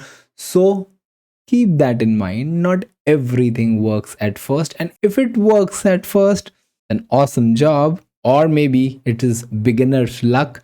But streamlining things take time. So if your YAMLs are throwing errors, do not get disappointed with that. Okay, now we have created our Ingress resource. As soon as we created our Ingress resource, our controller who is watching our Ingress resource would have created a load balancer in the cloud. So let's do one thing. Let's look at that load balancer. Firstly, let's run kubectl get ingress, and you see there is an ingress with demo1 created, and there is the address of the load balancer that was spun in the cloud, and it was spun 89 seconds back. You see how fast it is. My controller is continuously watching the ingress resource, and as soon as it saw there is an ingress resource created, it created a load balancer in the cloud. That is how quick these things are. Controller is continuously monitoring the ingress resource. Now let me run kubectl, and all these things are created in application one namespace. Remember, the best practice: contain things pertaining to an application into a namespace, and here we have done exactly that. And I have configured my current context to point to application one namespace, which is why I do not have to add -n flag again and again. So I will run kubectl describe ingress, and what is the name of my ingress that I just created?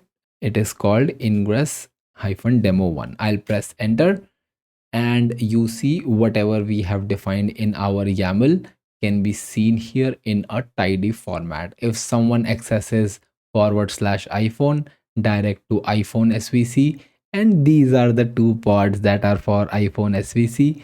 Anything for Android SVC, and these are the pods for Android SVC, and so on.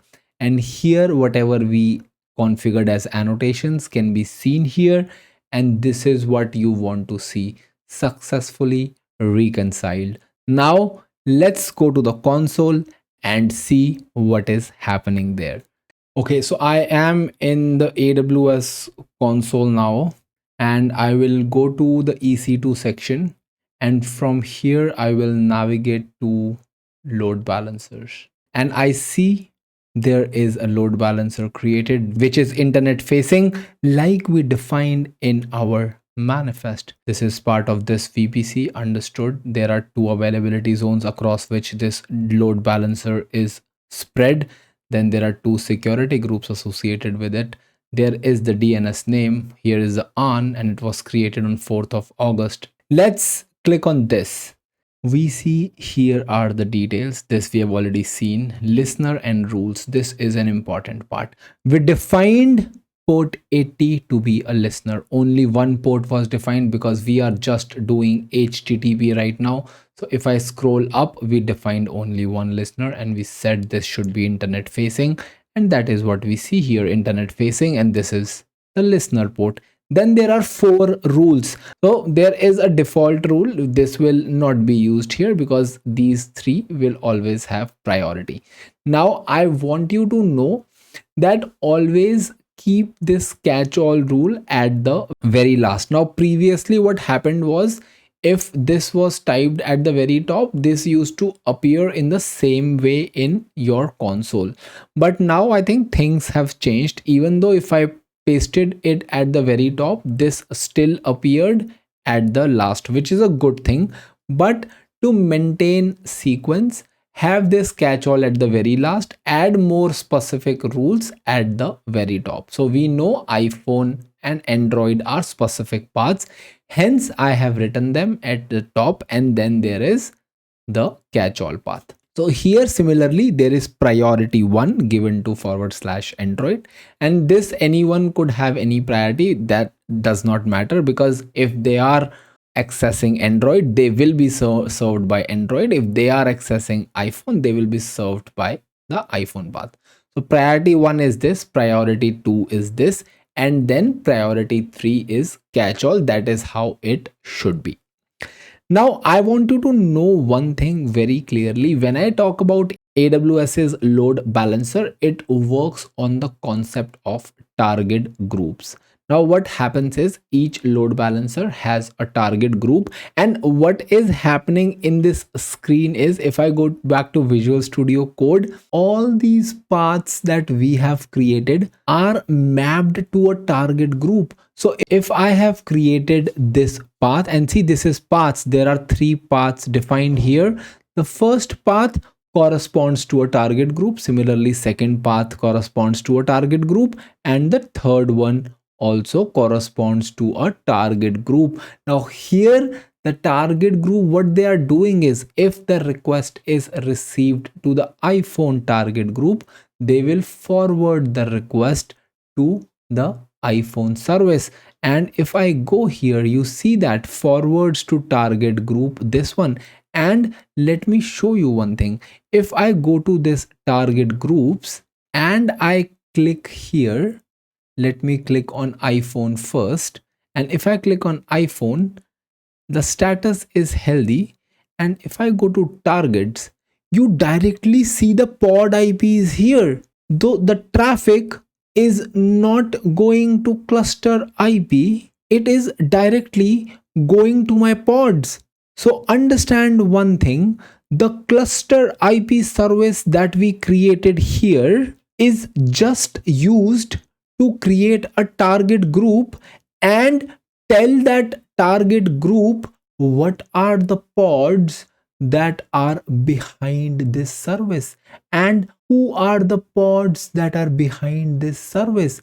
The pods that are part of iPhone deployment are behind this service, and the IP of those pods are 77 and 156. So if I go to my terminal here and I write kubectl get pods and I press enter, I have to add -o wide if I want to know the IP addresses of the pod. You see here are the iPhone pods 77 and 156, 77 and 156. So what is happening here is traffic is directly going to my iPhone pods. And if I talk about Android, similarly for them, the traffic is directly going to 115.0 and 74.149. And if I look at Android, 149 and 115.0. So traffic for all these target groups is directly going to the pods.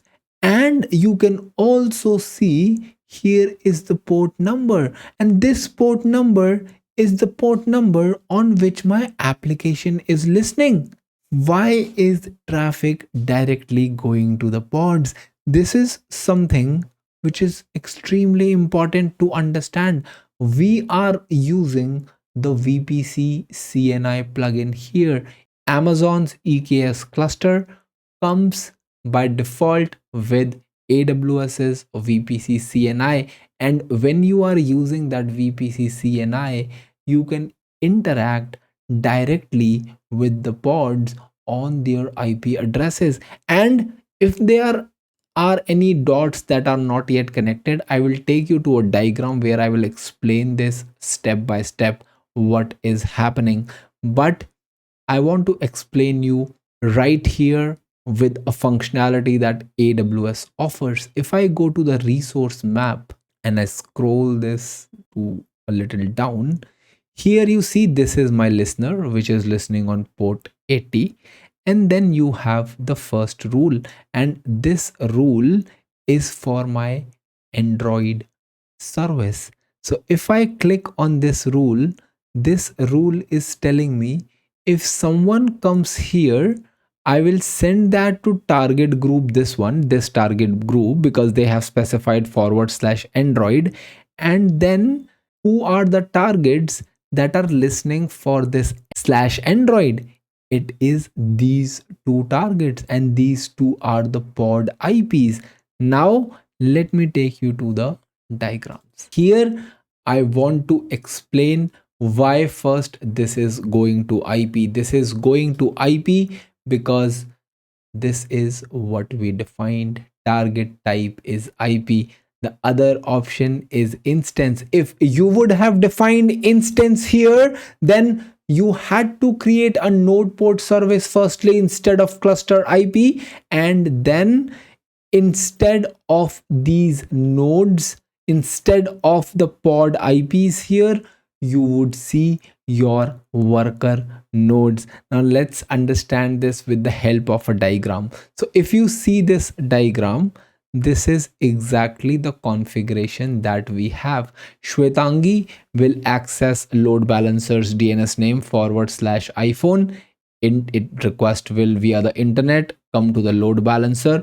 Load balancer is intelligent. Load balancer has target groups, and based on the rules that are configured at the load balancer level, the iPhone request will be served by the iPhone target group, and the iPhone target group will directly send the request to pod IPs. I want you to clearly understand the service, the cluster IP service that we created was just used to create this target group and to tell this target group which are the pods that are sitting behind that service, because that service had that details. But after that, once this target group was created, the target group is directly interacting with the pods, and that is what I showed you just now in the resource map in the load balancer section.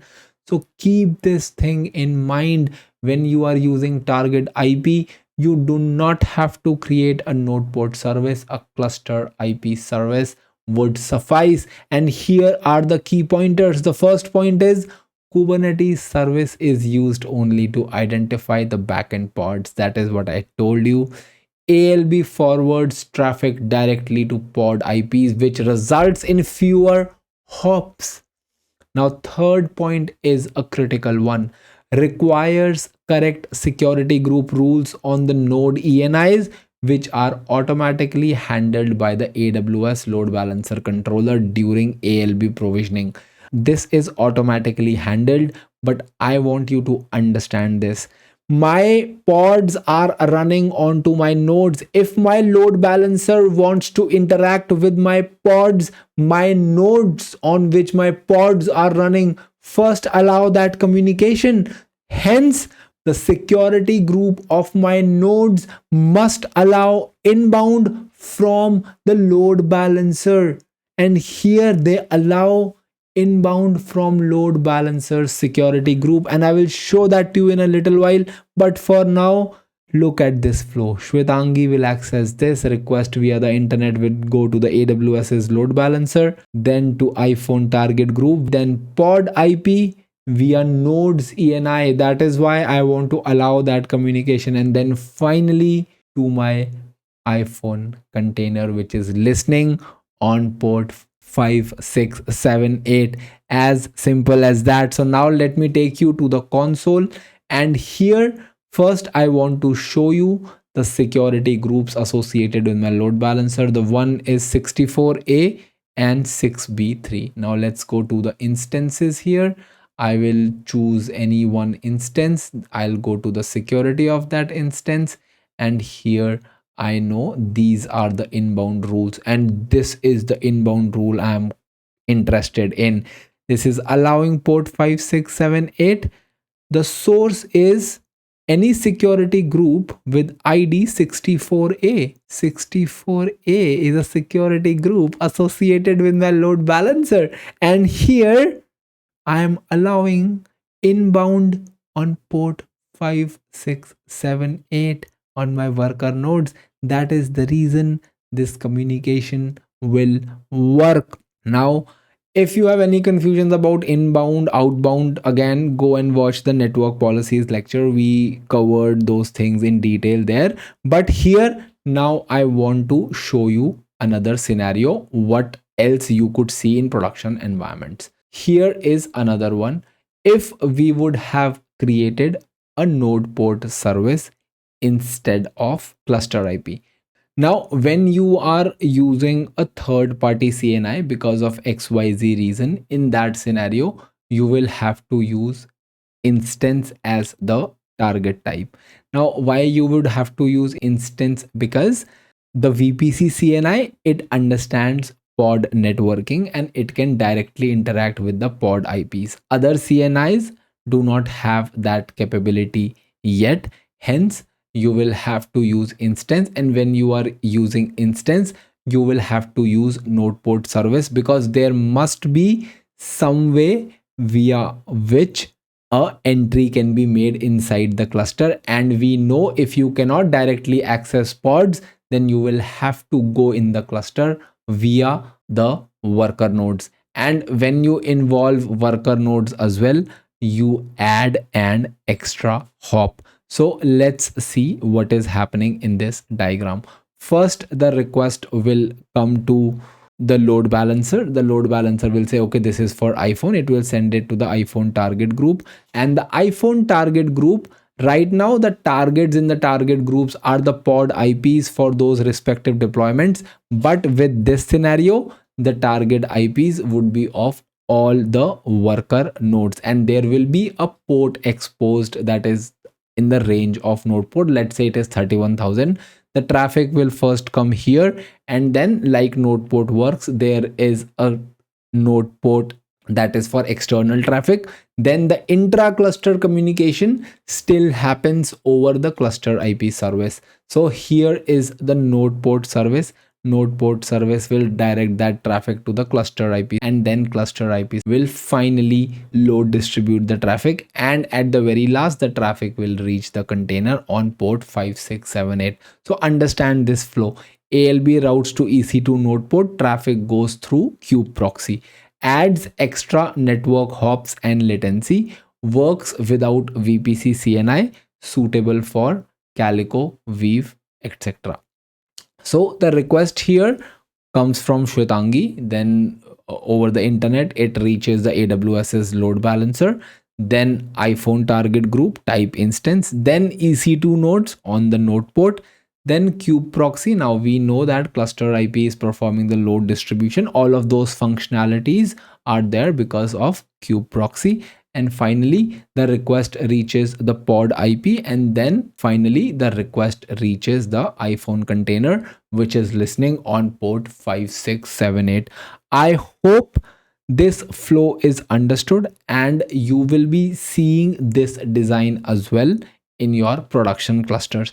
And not just with a custom CNI, a lot of clusters are there who are using this design even when they are using AWS's VPC CNI. Now that could be because of lack of knowledge, or maybe when they were deployed their cluster, this functionality was not available. There could be numerous reasons for that, but I want you to understand that when you are using VPC CNI, this is the design that you should prefer. Now let's test what is happening. So I'll go back to the AWS console again, and I will go to my load balancers. Now let's copy this name. I will paste this here. Your browser could be adding HTTPS automatically. I want to specifically say that this is HTTP. Do not worry, in the next demo we will be fixing this. And I'll press enter, and you see desktop users, welcome to cloud with Varjosh. Now I have not supplied anything, which is why it went to catch all. Now if I add here iPhone, this will go to our iPhone users, welcome to cloud with Varjosh. And similarly, if I add Android here, this will go to our Android users deployment. So this is being served by our Android pods. This is extremely simple. I hope you have understood what we have done in this lecture. If you intend to watch part 3 later, remember to delete your Amazon EKS cluster because you pay an hourly charge for your cluster. If you don't already have an EKS cluster with AWS Load Balancer Controller configured, check out part 2 of this series first, because we are working in this part 3 with an assumption that you already have a working EKS cluster along with AWS's load balancer controller configured, because as we have learned in part 1, it is the load balancer controller which is continuously watching for changes in the Ingress resource, or maybe in the addition of a new Ingress resource, so that it can create a load balancer onto the cloud, or it can modify it based on the modifications that you have done in your Ingress resource. So before I move ahead, we have already discussed 2 prerequisites, that is, you must have watched part 1 and part 2. There is one more thing that I want to highlight. If I go to my browser here, there is a prerequisite section for day 51. And I have also mentioned you must understand how DNS works. Now this is important because we'll be working with Route 53. We'll be registering a domain, and then after that we'll be doing subdomain routing, and you will understand what I'm teaching. But to create that aha moment, I think it would be better if you understand how DNS works under the hood.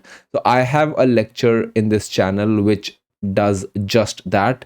So do check that out. With that said, let's get started. So in demo 2, demo 1 was part of part 2 of this series. In part 3, we'll be concentrating on demo 2. So in demo 2, we'll first be registering a domain using Route 53. A TLS certificate will be issued, and finally users can access our website using port 443, that is HTTPS. Let's go to the diagrams. Now here I have a slider which is explaining what is that we should improve. Now I cannot ask my end users to access my website using the load balancer's DNS name, which is impractical. Hence we will be registering a domain. That is one improvement that we can do. Second is our website must be HTTPS. HTTP is not used for any of the trusted website in the internet. Hence, we want our website to be HTTPS. For that, we will be creating a certificate using AWS's Certificate Manager. Now, let's scroll down and understand what will the flow look like in this architecture. So firstly, we will be registering a domain that is cloud-with-varjosh.click. I am using the .click TLD because it is extremely cheap. You can get it for $3 a year. And if you are in your learning journey, I would highly encourage you to go and register this domain.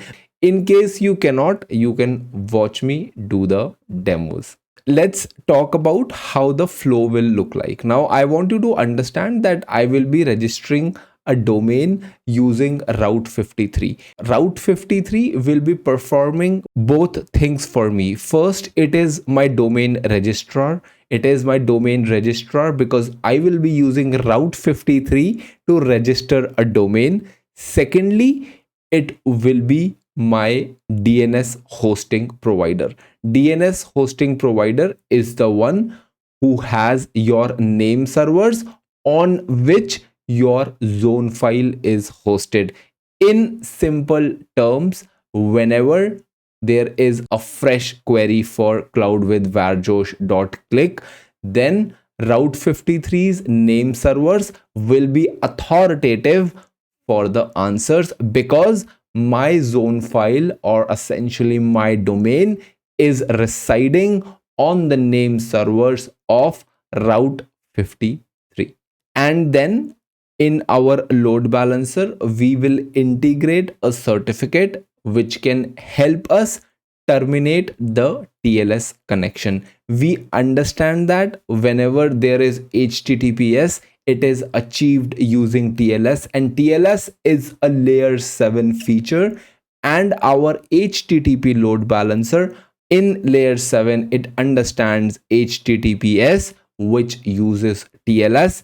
Hence, our load balancer can terminate that connection. But to terminate that connection, our load balancer must have a certificate, and we will be providing that certificate to our load balancer. And how we will provide that? We have learned in demo 1 that whatever you want to be configured in your load balancer, you perform those settings in your Ingress resource first. Hence, we will be configuring, we will be modifying our Ingress resource in such a way that whenever a load balancer is spun for us, it has a certificate integrated with it. Rest everything remains the same. We will have 3 target groups because we have 3 services defined in our Ingress, 3 paths defined in our Ingress. The iPhone target group will be sending requests to the iPhone pods, Android target group to Android, and so on. Now, let's see how the flow will look like. First, Shwetangi was previously accessing load balancer DNS/iPhone. Now, since our website will be HTTPS and it will also have a domain name, she will access using https://cloud-with-varjosh.click/iPhone. Request will go to the internet, and then the request will go to Route 53 because Route 53 is my DNS hosting provider. Now, I want you to understand clearly, in case the DNS to IP mapping is cached in any of the internet's public resolvers or the ISP of Shwetangi, then the request will not go to Route 53. Only when the ISP does not have this information cached, or the primary DNS resolver of Shwetangi does not have this information cached, only then it will go to Route 53 for name resolution. And once Shwetangi's laptop know the IP address for cloud-with-varjosh.click, then it can move forward to the load balancer. And this configuration we'll be doing in load balancer, that whenever a request comes for cloud with varjosh.click, you send that request to this load balancer, and once the load balancer has that request, load balancer will terminate that connection, and then it will forward it to the appropriate target group. In our case, the appropriate target group is of iPhone, and the request will then move to the iPhone pods, and the request will then be catered by our containers which are listening on port 5678. So this is going to be the entire flow. Now let's go to the browser. I'm in the AWS console. I have logged in as I am user varun.joshi, and the alias for my account is cloud with varjosh-prod. I will go to Route 53 now. Now, if you do not have a domain registered, then you can register your domain using Route 53. Here is the registered domain section. You can enter the domain that you want to register. For example, if you want to book myapp.click, then you can check the pricing for myapp.click here itself. Myapp.click is not available. Let's write Varun Joshi just for testing, and if I click on check, it will say it is available, and it is just $3 per year. So you can go ahead and register it. For now, I'll go to Route 53. I have already registered a domain called cloud with varjosh.click. I will go to the dashboard, and if I click on hosted zone, then you will see there is one zone, that is cloud with varjosh.click, and here is the zone file for cloud with varjosh. And what we learned was that there are two records that are always there in the zone file, and those two records are name server records and SOA records, start of authority records. So once you register your domain, you should see these things automatically here. Now that this part is understood, what I want to do is I want to now associate a certificate with my domain. So I'll go to certificate manager, and I will click on request.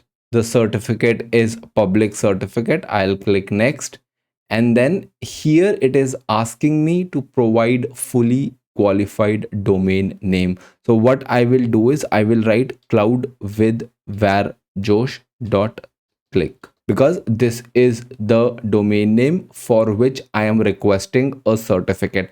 I will keep everything to default. It is cloud with varjosh.click, and then I will click on request.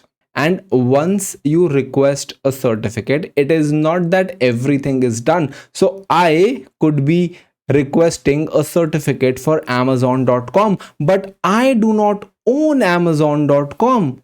The domain amazon.com is not owned by me. Then should I be allowed to request the certificate? Yes, you are allowed to request a certificate, but you cannot associate that certificate with that domain until and unless you prove that you own that domain. Because I could go to this ACM and request a certificate for amazon.com, but that does not mean I own amazon.com, which is why often text records are used. So once you register a domain, you will be asked to make an entry in your zone file, and once you make that entry, the place where you are requesting for a certificate will verify that, and only then that certificate will be associated with your domain name. Now, since we are in the AWS's ecosystem and I have used Route 53 to register my domain, and now I am using ACM to request a certificate for that domain, hence I can perform that validation from right here. I do not have to create any records manually. You see cloud with varjosh.click pending validation.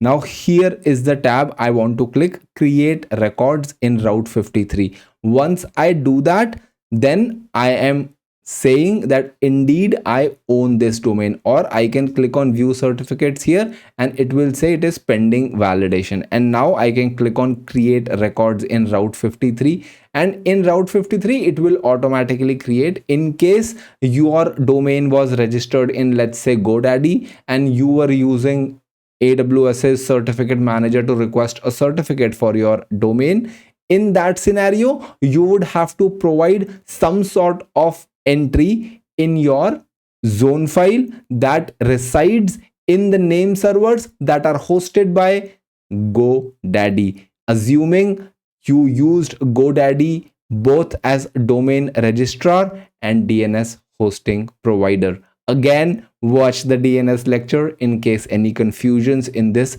terminologies.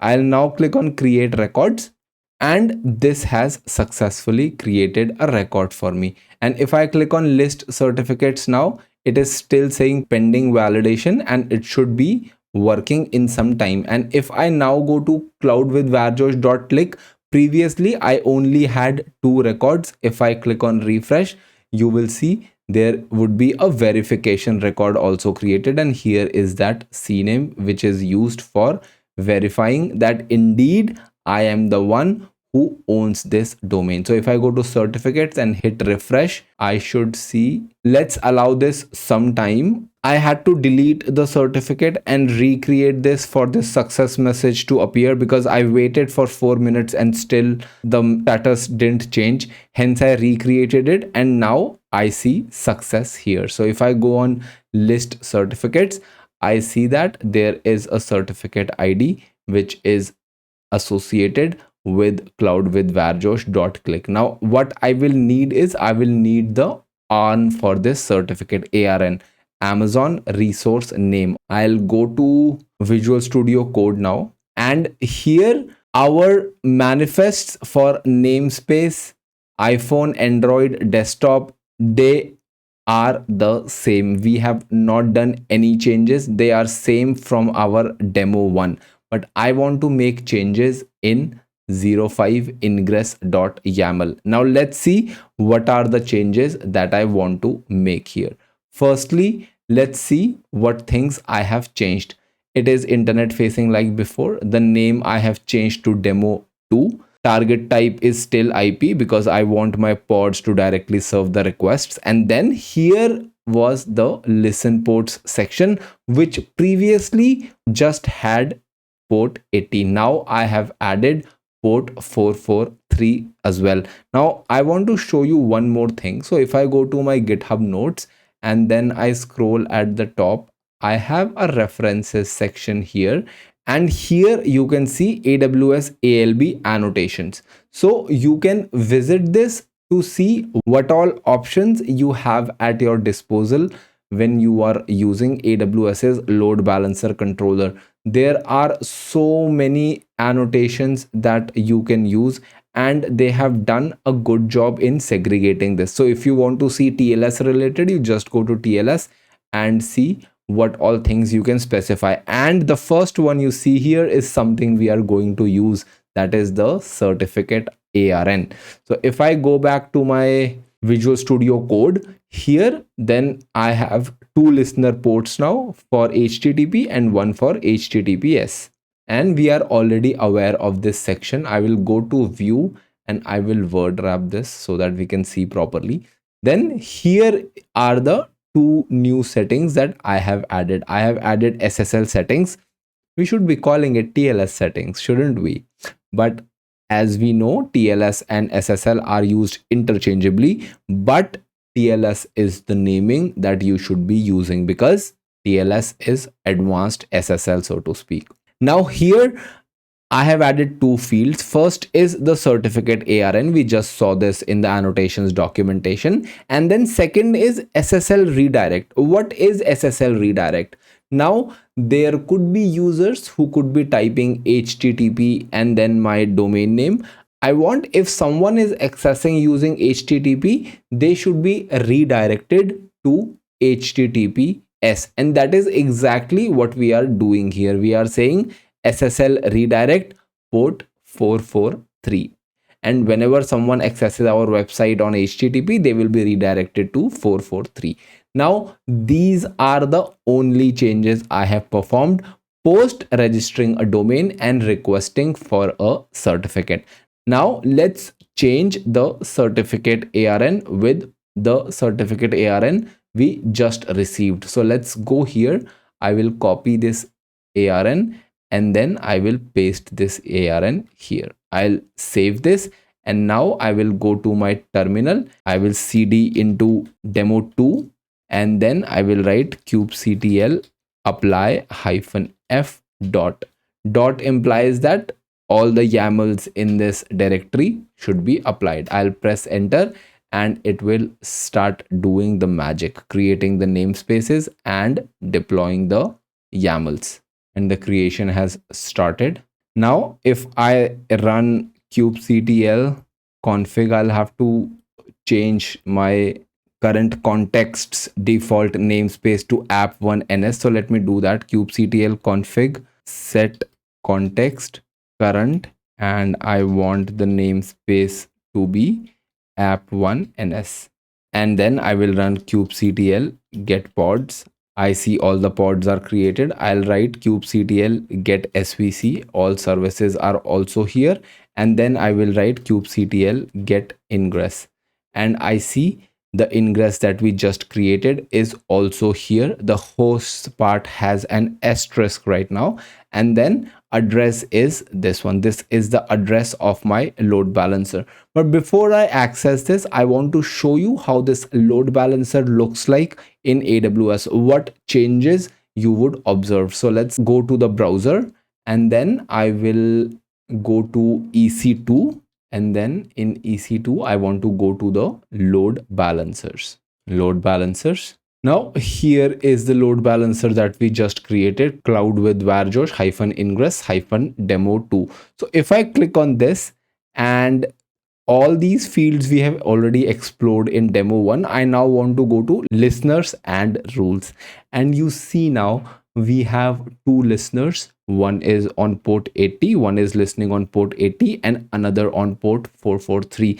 And if you see the default action in HTTP listener, it is to redirect to HTTPS, and that is exactly what we configured.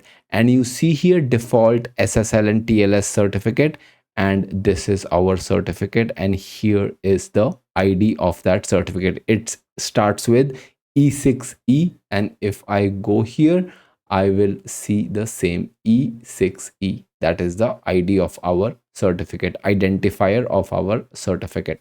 Rest everything is pretty much the same. So let's do one thing. I'll go to the details section. I will copy the DNS name and I'll type it here. I'm using the DNS name. Okay, I'll press enter, and you see this is the certificate error because it is automatically redirecting to HTTPS, and our website does not have a certificate. But Varun, we associated the certificate with cloud with varjosh.click, not with this. And right now we have just associated the certificate. We have not made any entry in Route 53. We have not told Route 53 yet that whenever a request comes for this website, you redirect it to this load balancer, because that configuration must be done at the Route 53 level. So let's go here and I will click on create record, and then for which subdomain, I do not have a subdomain yet, so I want the entry for my root, for my naked domain, for my apex domain. All these names, apex, root, naked, all these are for your domain name. So if I am using amazon.com, amazon.com is the apex domain, is the root domain, is the naked domain. So in our scenario, it is cloud with varjosh.click. Here I'm going to create an alias record, and it is asking me route traffic to. I will route the traffic to alias to application and classic load balancer. I will click here, choose the region. I'm using Ohio, so I will use that, and you will use the region that you are using. Now is the interesting part. Choose the load balancer. Where is it that you want to redirect the requests that come for cloud with varjosh.click? And what I want here is I want to redirect it to the ingress that we just created, the load balancer that we just created, which is named cloud with varjosh ingress demo 2. So I'll click on this, and then I will just say create record, and it is now creating the record for us. Understand, when we were using the load balancers DNS name, we received an HTTP error. I could have clicked on advanced and go to proceed with this, but again, you do not want to do this in production environments. Hence, we registered a domain, associated a certificate with it, and now we are going to access our website. I will write cloud with varjosh.click, and I will press enter, and I want you to guess what will happen if I click enter. I will land on the desktop users page because I have not supplied any path, and the default is the catch-all path is forwarding everything to the target group that is associated with the desktop user service. And behind the desktop user service, we have the pods that are catering to our desktop users, and in those pods we have containers which are listening on port 5678. So I'll press enter, and voila, we are in the page of desktop users. And if I write now /iPhone here, I will land in the iPhone users page, and similarly if I write Android here, I will land in the Android user page. So I hope you have now understood how this works. Now our task is to clean this up. So I will go to my terminal, I will clear my screen, and let's also do a describe on this here, kubectl describe ingress, and then what is the name of the ingress? It is ingress demo 2, and then here is our ingress successfully reconciled. That is what we wanted, and here you can also see the ARN of your certificate. Now again, I'll clear my screen. I will run kubectl delete -f. I'll add a dot. It will delete everything for me now.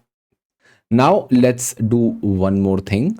I will go to my AWS console, and then I will also delete the entry that we made in Route 53, because in demo 3 we will be making a different entry, and the name of the load balancer will also change. Hence I do not need this record. So I will be deleting the alias record that I created. Here I will click on delete record, and then I will delete it. In AWS, if you have a choice between alias and CNAME, always pick alias, because the queries to alias records, they are not charged. Now I am not deleting my certificate, and you will know why I am not doing so in a little while. So let's go to our diagrams and see what we want to do in demo 3. So I will scroll down. Demo 3 is name-based routing. Firstly, what is name-based routing? Name-based routing is also called subdomain routing. So we have learned that if I go to my Visual Studio Code and I want to show you something, let's write it here itself.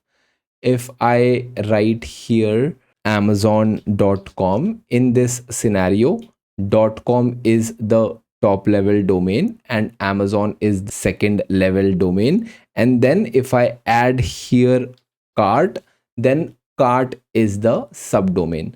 Hence, whenever you want to do subdomain based routing, which is also called named based routing, then you will be using the technique that we will be using in demo 3. Now previously we were doing path based routing, which is why we always provided /iPhone or /Android. So if I go to my browser, that is what we provided, /Android or iPhone, or we access the default path. But with named based routing, what you do is you add the subdomain here. So for example, if I want to access my iPhone service, I will add iPhone here, and my Android user will be adding Android here, and my desktop users will be catch also. If someone is accessing my website from their laptop, then they will be served by the desktop SVC. That is what we wanted. Now the flow and everything else remains pretty much the same. There are only a few changes that we have done in the manifest, and I will walk through those changes along with you. So let's go to Visual Studio Code, and here as well the flow will remain pretty much the same. It is just that the user Shwetangi will now have to add an iPhone subdomain, because we are adhering to named based routing. So let's go to Visual Studio Code, and now I will just clear this and I will close this, and then I will minimize this. I'll go to demo 3. Namespace YAML remains the same. I want to show you the iPhone YAML.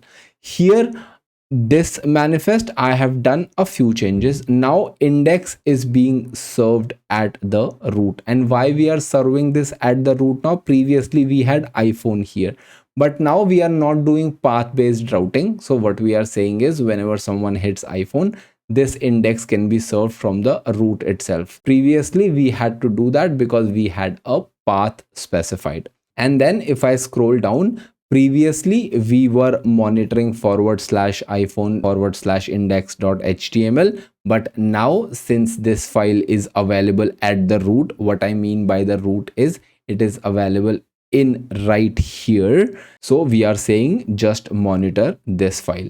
And similarly, when it comes to Android, we are doing the same. Index.html resides here, and we are asking the load balancer, the target groups in the load balancer, to monitor this file to tell us whether the pods are healthy or not. Similarly, for desktop service, we are saying index is at the root and you have to monitor this path. Then if I go to Ingress, here are the few changes that we have done, and I want to detail those changes with you. I will word wrap this. Now let's see this manifest. We are naming this load balancer demo 3 now, which is expected, and rules are also the same. This part is also the same. But in the certificate ARN part, we will have 2 certificates. But Varun, why 2 certificates? I want you to know that if I only register one certificate, for example, let's say the certificate that I registered was this star.cloudwithvarjosh.click. Let's say if I registered only this certificate. Now the problem would be, if someone accesses cloudwithvarjosh.click, then this will not work. Because why this will not work? This will not work because we do not have certificate for this. So we have certificate for anything that precedes this dot. But if I just provide this, then my wildcard certificate will not work.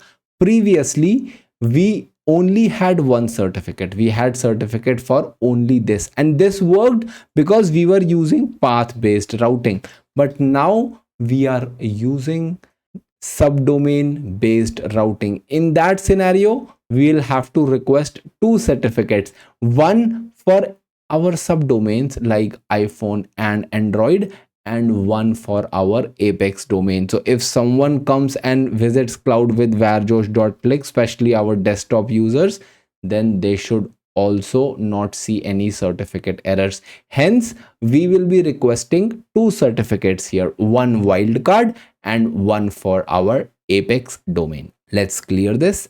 So we will be requesting 2 certificates, and let's do it right away. So we already have a certificate for, so if I go to this screen and I click here, We already have certificate for cloud with varjosh.click. I will request another certificate, and this time what I will provide is I'll provide an asterisk here, which is kind of a wildcard certificate, and I will write cloud with varjosh.click. Now you could request multiple certificates. You could have written it like this. You could have written, instead of this asterisk, you could have written iPhone here, and then you would also request another certificate for Android, but I don't want to do that. I will just write asterisk here, and then I will scroll down. What is this? Add another name to this. Oh, you can add multiple names to the certificate. Hold on. I didn't know about this. Oh, this will just work for subdomain. Let me just cancel this. Oh, this is interesting. So if I go here, can I just edit this and also add that one? Can I do that? No, this is for tags. I don't think I can edit it right here. So let me do one thing. Let me try to request certificate for my Apex and also for my wildcard. Let's see if that works here. So one I will request for cloud with varjosh.click, and another I will add another name to this certificate, and that will be a wildcard certificate. And here I can write cloud with varjosh.click.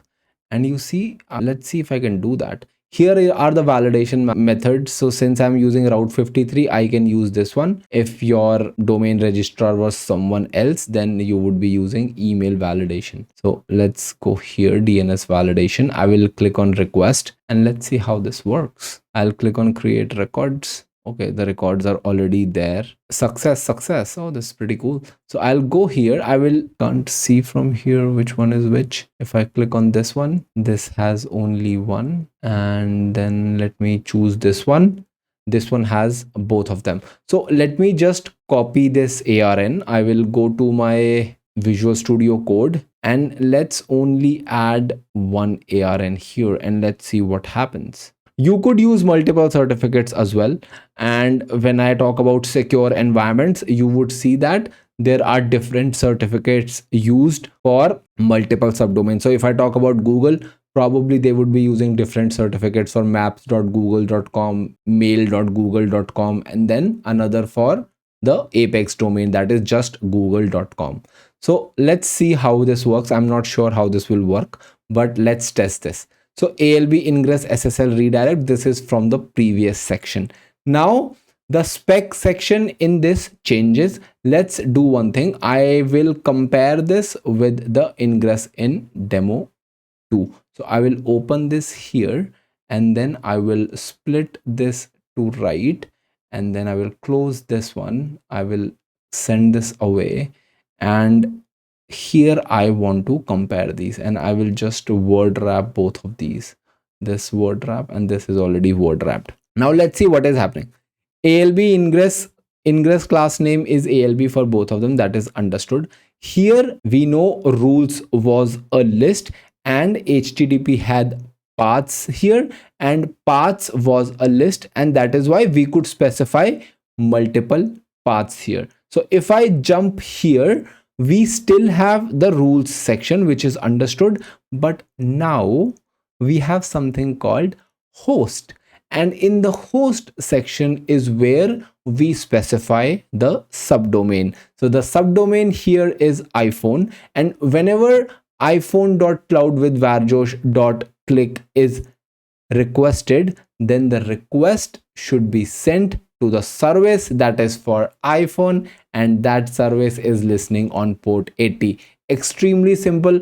Only changes here, you had multiple paths. We had 3 paths. Here you have 3 hosts, just like that. Nothing else changes. Everything else remains the same. The concepts, the backend, the path type, the path, all of these remain the same. And why this is slash? This is slash because now we are serving our index.html from the root. And similarly, if I go to Android, you have the slash path, and anything that comes for android.cloud with varjosh.click will be forwarded to Android SVC, and similarly for catch all. So if someone accesses the Apex domain, then they will be redirected to the desktop service. This is extremely simple. I hope this makes sense to you. Now let's go to our terminal. I'm already in demo 2, so I'll go one step back, then I will cd into demo 3, and here I will run kubectl apply -f dot, and this will apply all the manifests. So everything else you pretty much have an idea how they will look, but ingress is an interesting one here. So if I run kubectl get ingress, then here, what is this? In the host section, now you have these subdomains along with the naked domain, and here is the load balancer's DNS name. Now we will have to make certain entries in Route 53, because whenever traffic comes for iphone.cloud with varjosh.click, then how does my DNS hosting provider know where to send that? So let's go to Route 53. I'll go to my browser, and then I will come to this screen, and then I will click on create record. This time we will enter a subdomain. Previously what we did was we just switched this and then we provided the details here, but this time I want to write here iPhone, and for iPhone I want to send it to the application load balancer. Region is Ohio. Routing policy would be simple. Now this is not an AWS course, Route 53 course, otherwise I would have explained all these things to you, but maybe another time. So I'll choose the load balancer here, which is demo 3. Now I will click on create record. So for iPhone it is created. Now I want to create it for Android as well, Android, and this will also be an alias, and I want it to go to application load balancer. Region is Ohio again, and in Ohio region I want this to go to this load balancer. I'll click on create record. We are not done yet. So we have created the records for subdomains Android and iPhone, but we have not created the record for our Apex domain. So let's do that now. Alias, and here I will choose this load balancer. Region will be Ohio again, and then the load balancer will be this one, that is demo 3. I will click on create records. While these records are being created, let's go to load balancer. I will refresh this because we should have demo 3 now. Here is demo 3. I will uncheck demo 2 from here, and then I want to show you the listeners and rules. HTTP, anything on HTTP, you redirect it to 443. Now let's see how the rules look like on this screen. We already have this certificate associated. I will click on these 4 rules, and if I go here, you see the magic. Anything that is for iPhone, you send it to this target group, and this target group we know is associated with the pods that are sitting behind the iPhone SVC. Similarly, we have for Android, and then this one is our catch all, which is sending everything to this target group, and this target group is directly sending it to the pod IPs of the pods that are sitting behind the desktop SVC. If I go to target groups here, we see 3 target groups, which is expected. If I go to Android one, both the pods are healthy because we are now directly monitoring /index.html, which is available in the root. For Android, we see targets, both pod IPs are here, and they are listening on port 5678. These things we have already discussed. Now I want to finally show you how this screen looks like. I will click on cloud with varjosh.click, and here this is how this looks like. If I click on Android, this is how this will look like. So anything that comes for this, the request will be sent to this load balancer. And here I want to show you one more thing. So if I copy this and I go to my terminal and I write ns lookup this, then you see these are the IPs that are associated with my load balancer. And you can also directly check this. So this was the name that was available in the Route 53 screen. So if I go to my browser again and then I go to the load balancer screen, I'll go to load balancers, and then if I copy this name from here and I go back to my terminal and I perform an ns lookup for this, then you will see that these are the same IPs that we saw here, and this answer is non-authoritative. Now let's access our website. I will write iphone.cloud with varjosh.click and I'll press enter, and you see I am being served by my iPhone pods. And if I write Android here, then it will work in the similar way, Android, and you see we are landed in this section. And in the Android users page, if I do not provide anything, then I should be landed in the desktop service, which I am. Now I want to do one more thing here before I let you go. I want to change this S to just HTTP, and I want to show you how the redirection works. I'll press enter, and you see I am automatically redirected to the HTTPS site. That wraps up this real world Kubernetes Ingress project, where we exposed a production grade app on a multi AZ Amazon EKS cluster using the AWS ALB Ingress controller, complete with path based routing, TLS, and subdomain support.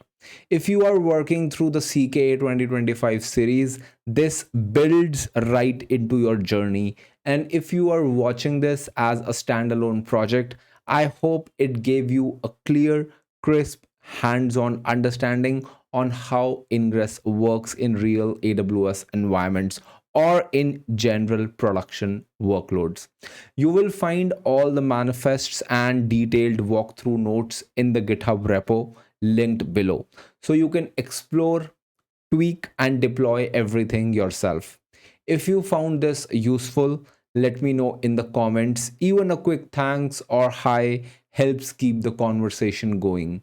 And if you are enjoying this kind of deep hands-on Kubernetes content, consider subscribing to the channel. There is more coming soon on Kubernetes, DevOps, GitOps, CI/CD, production grade DevOps tooling, and so on. Thank you very much.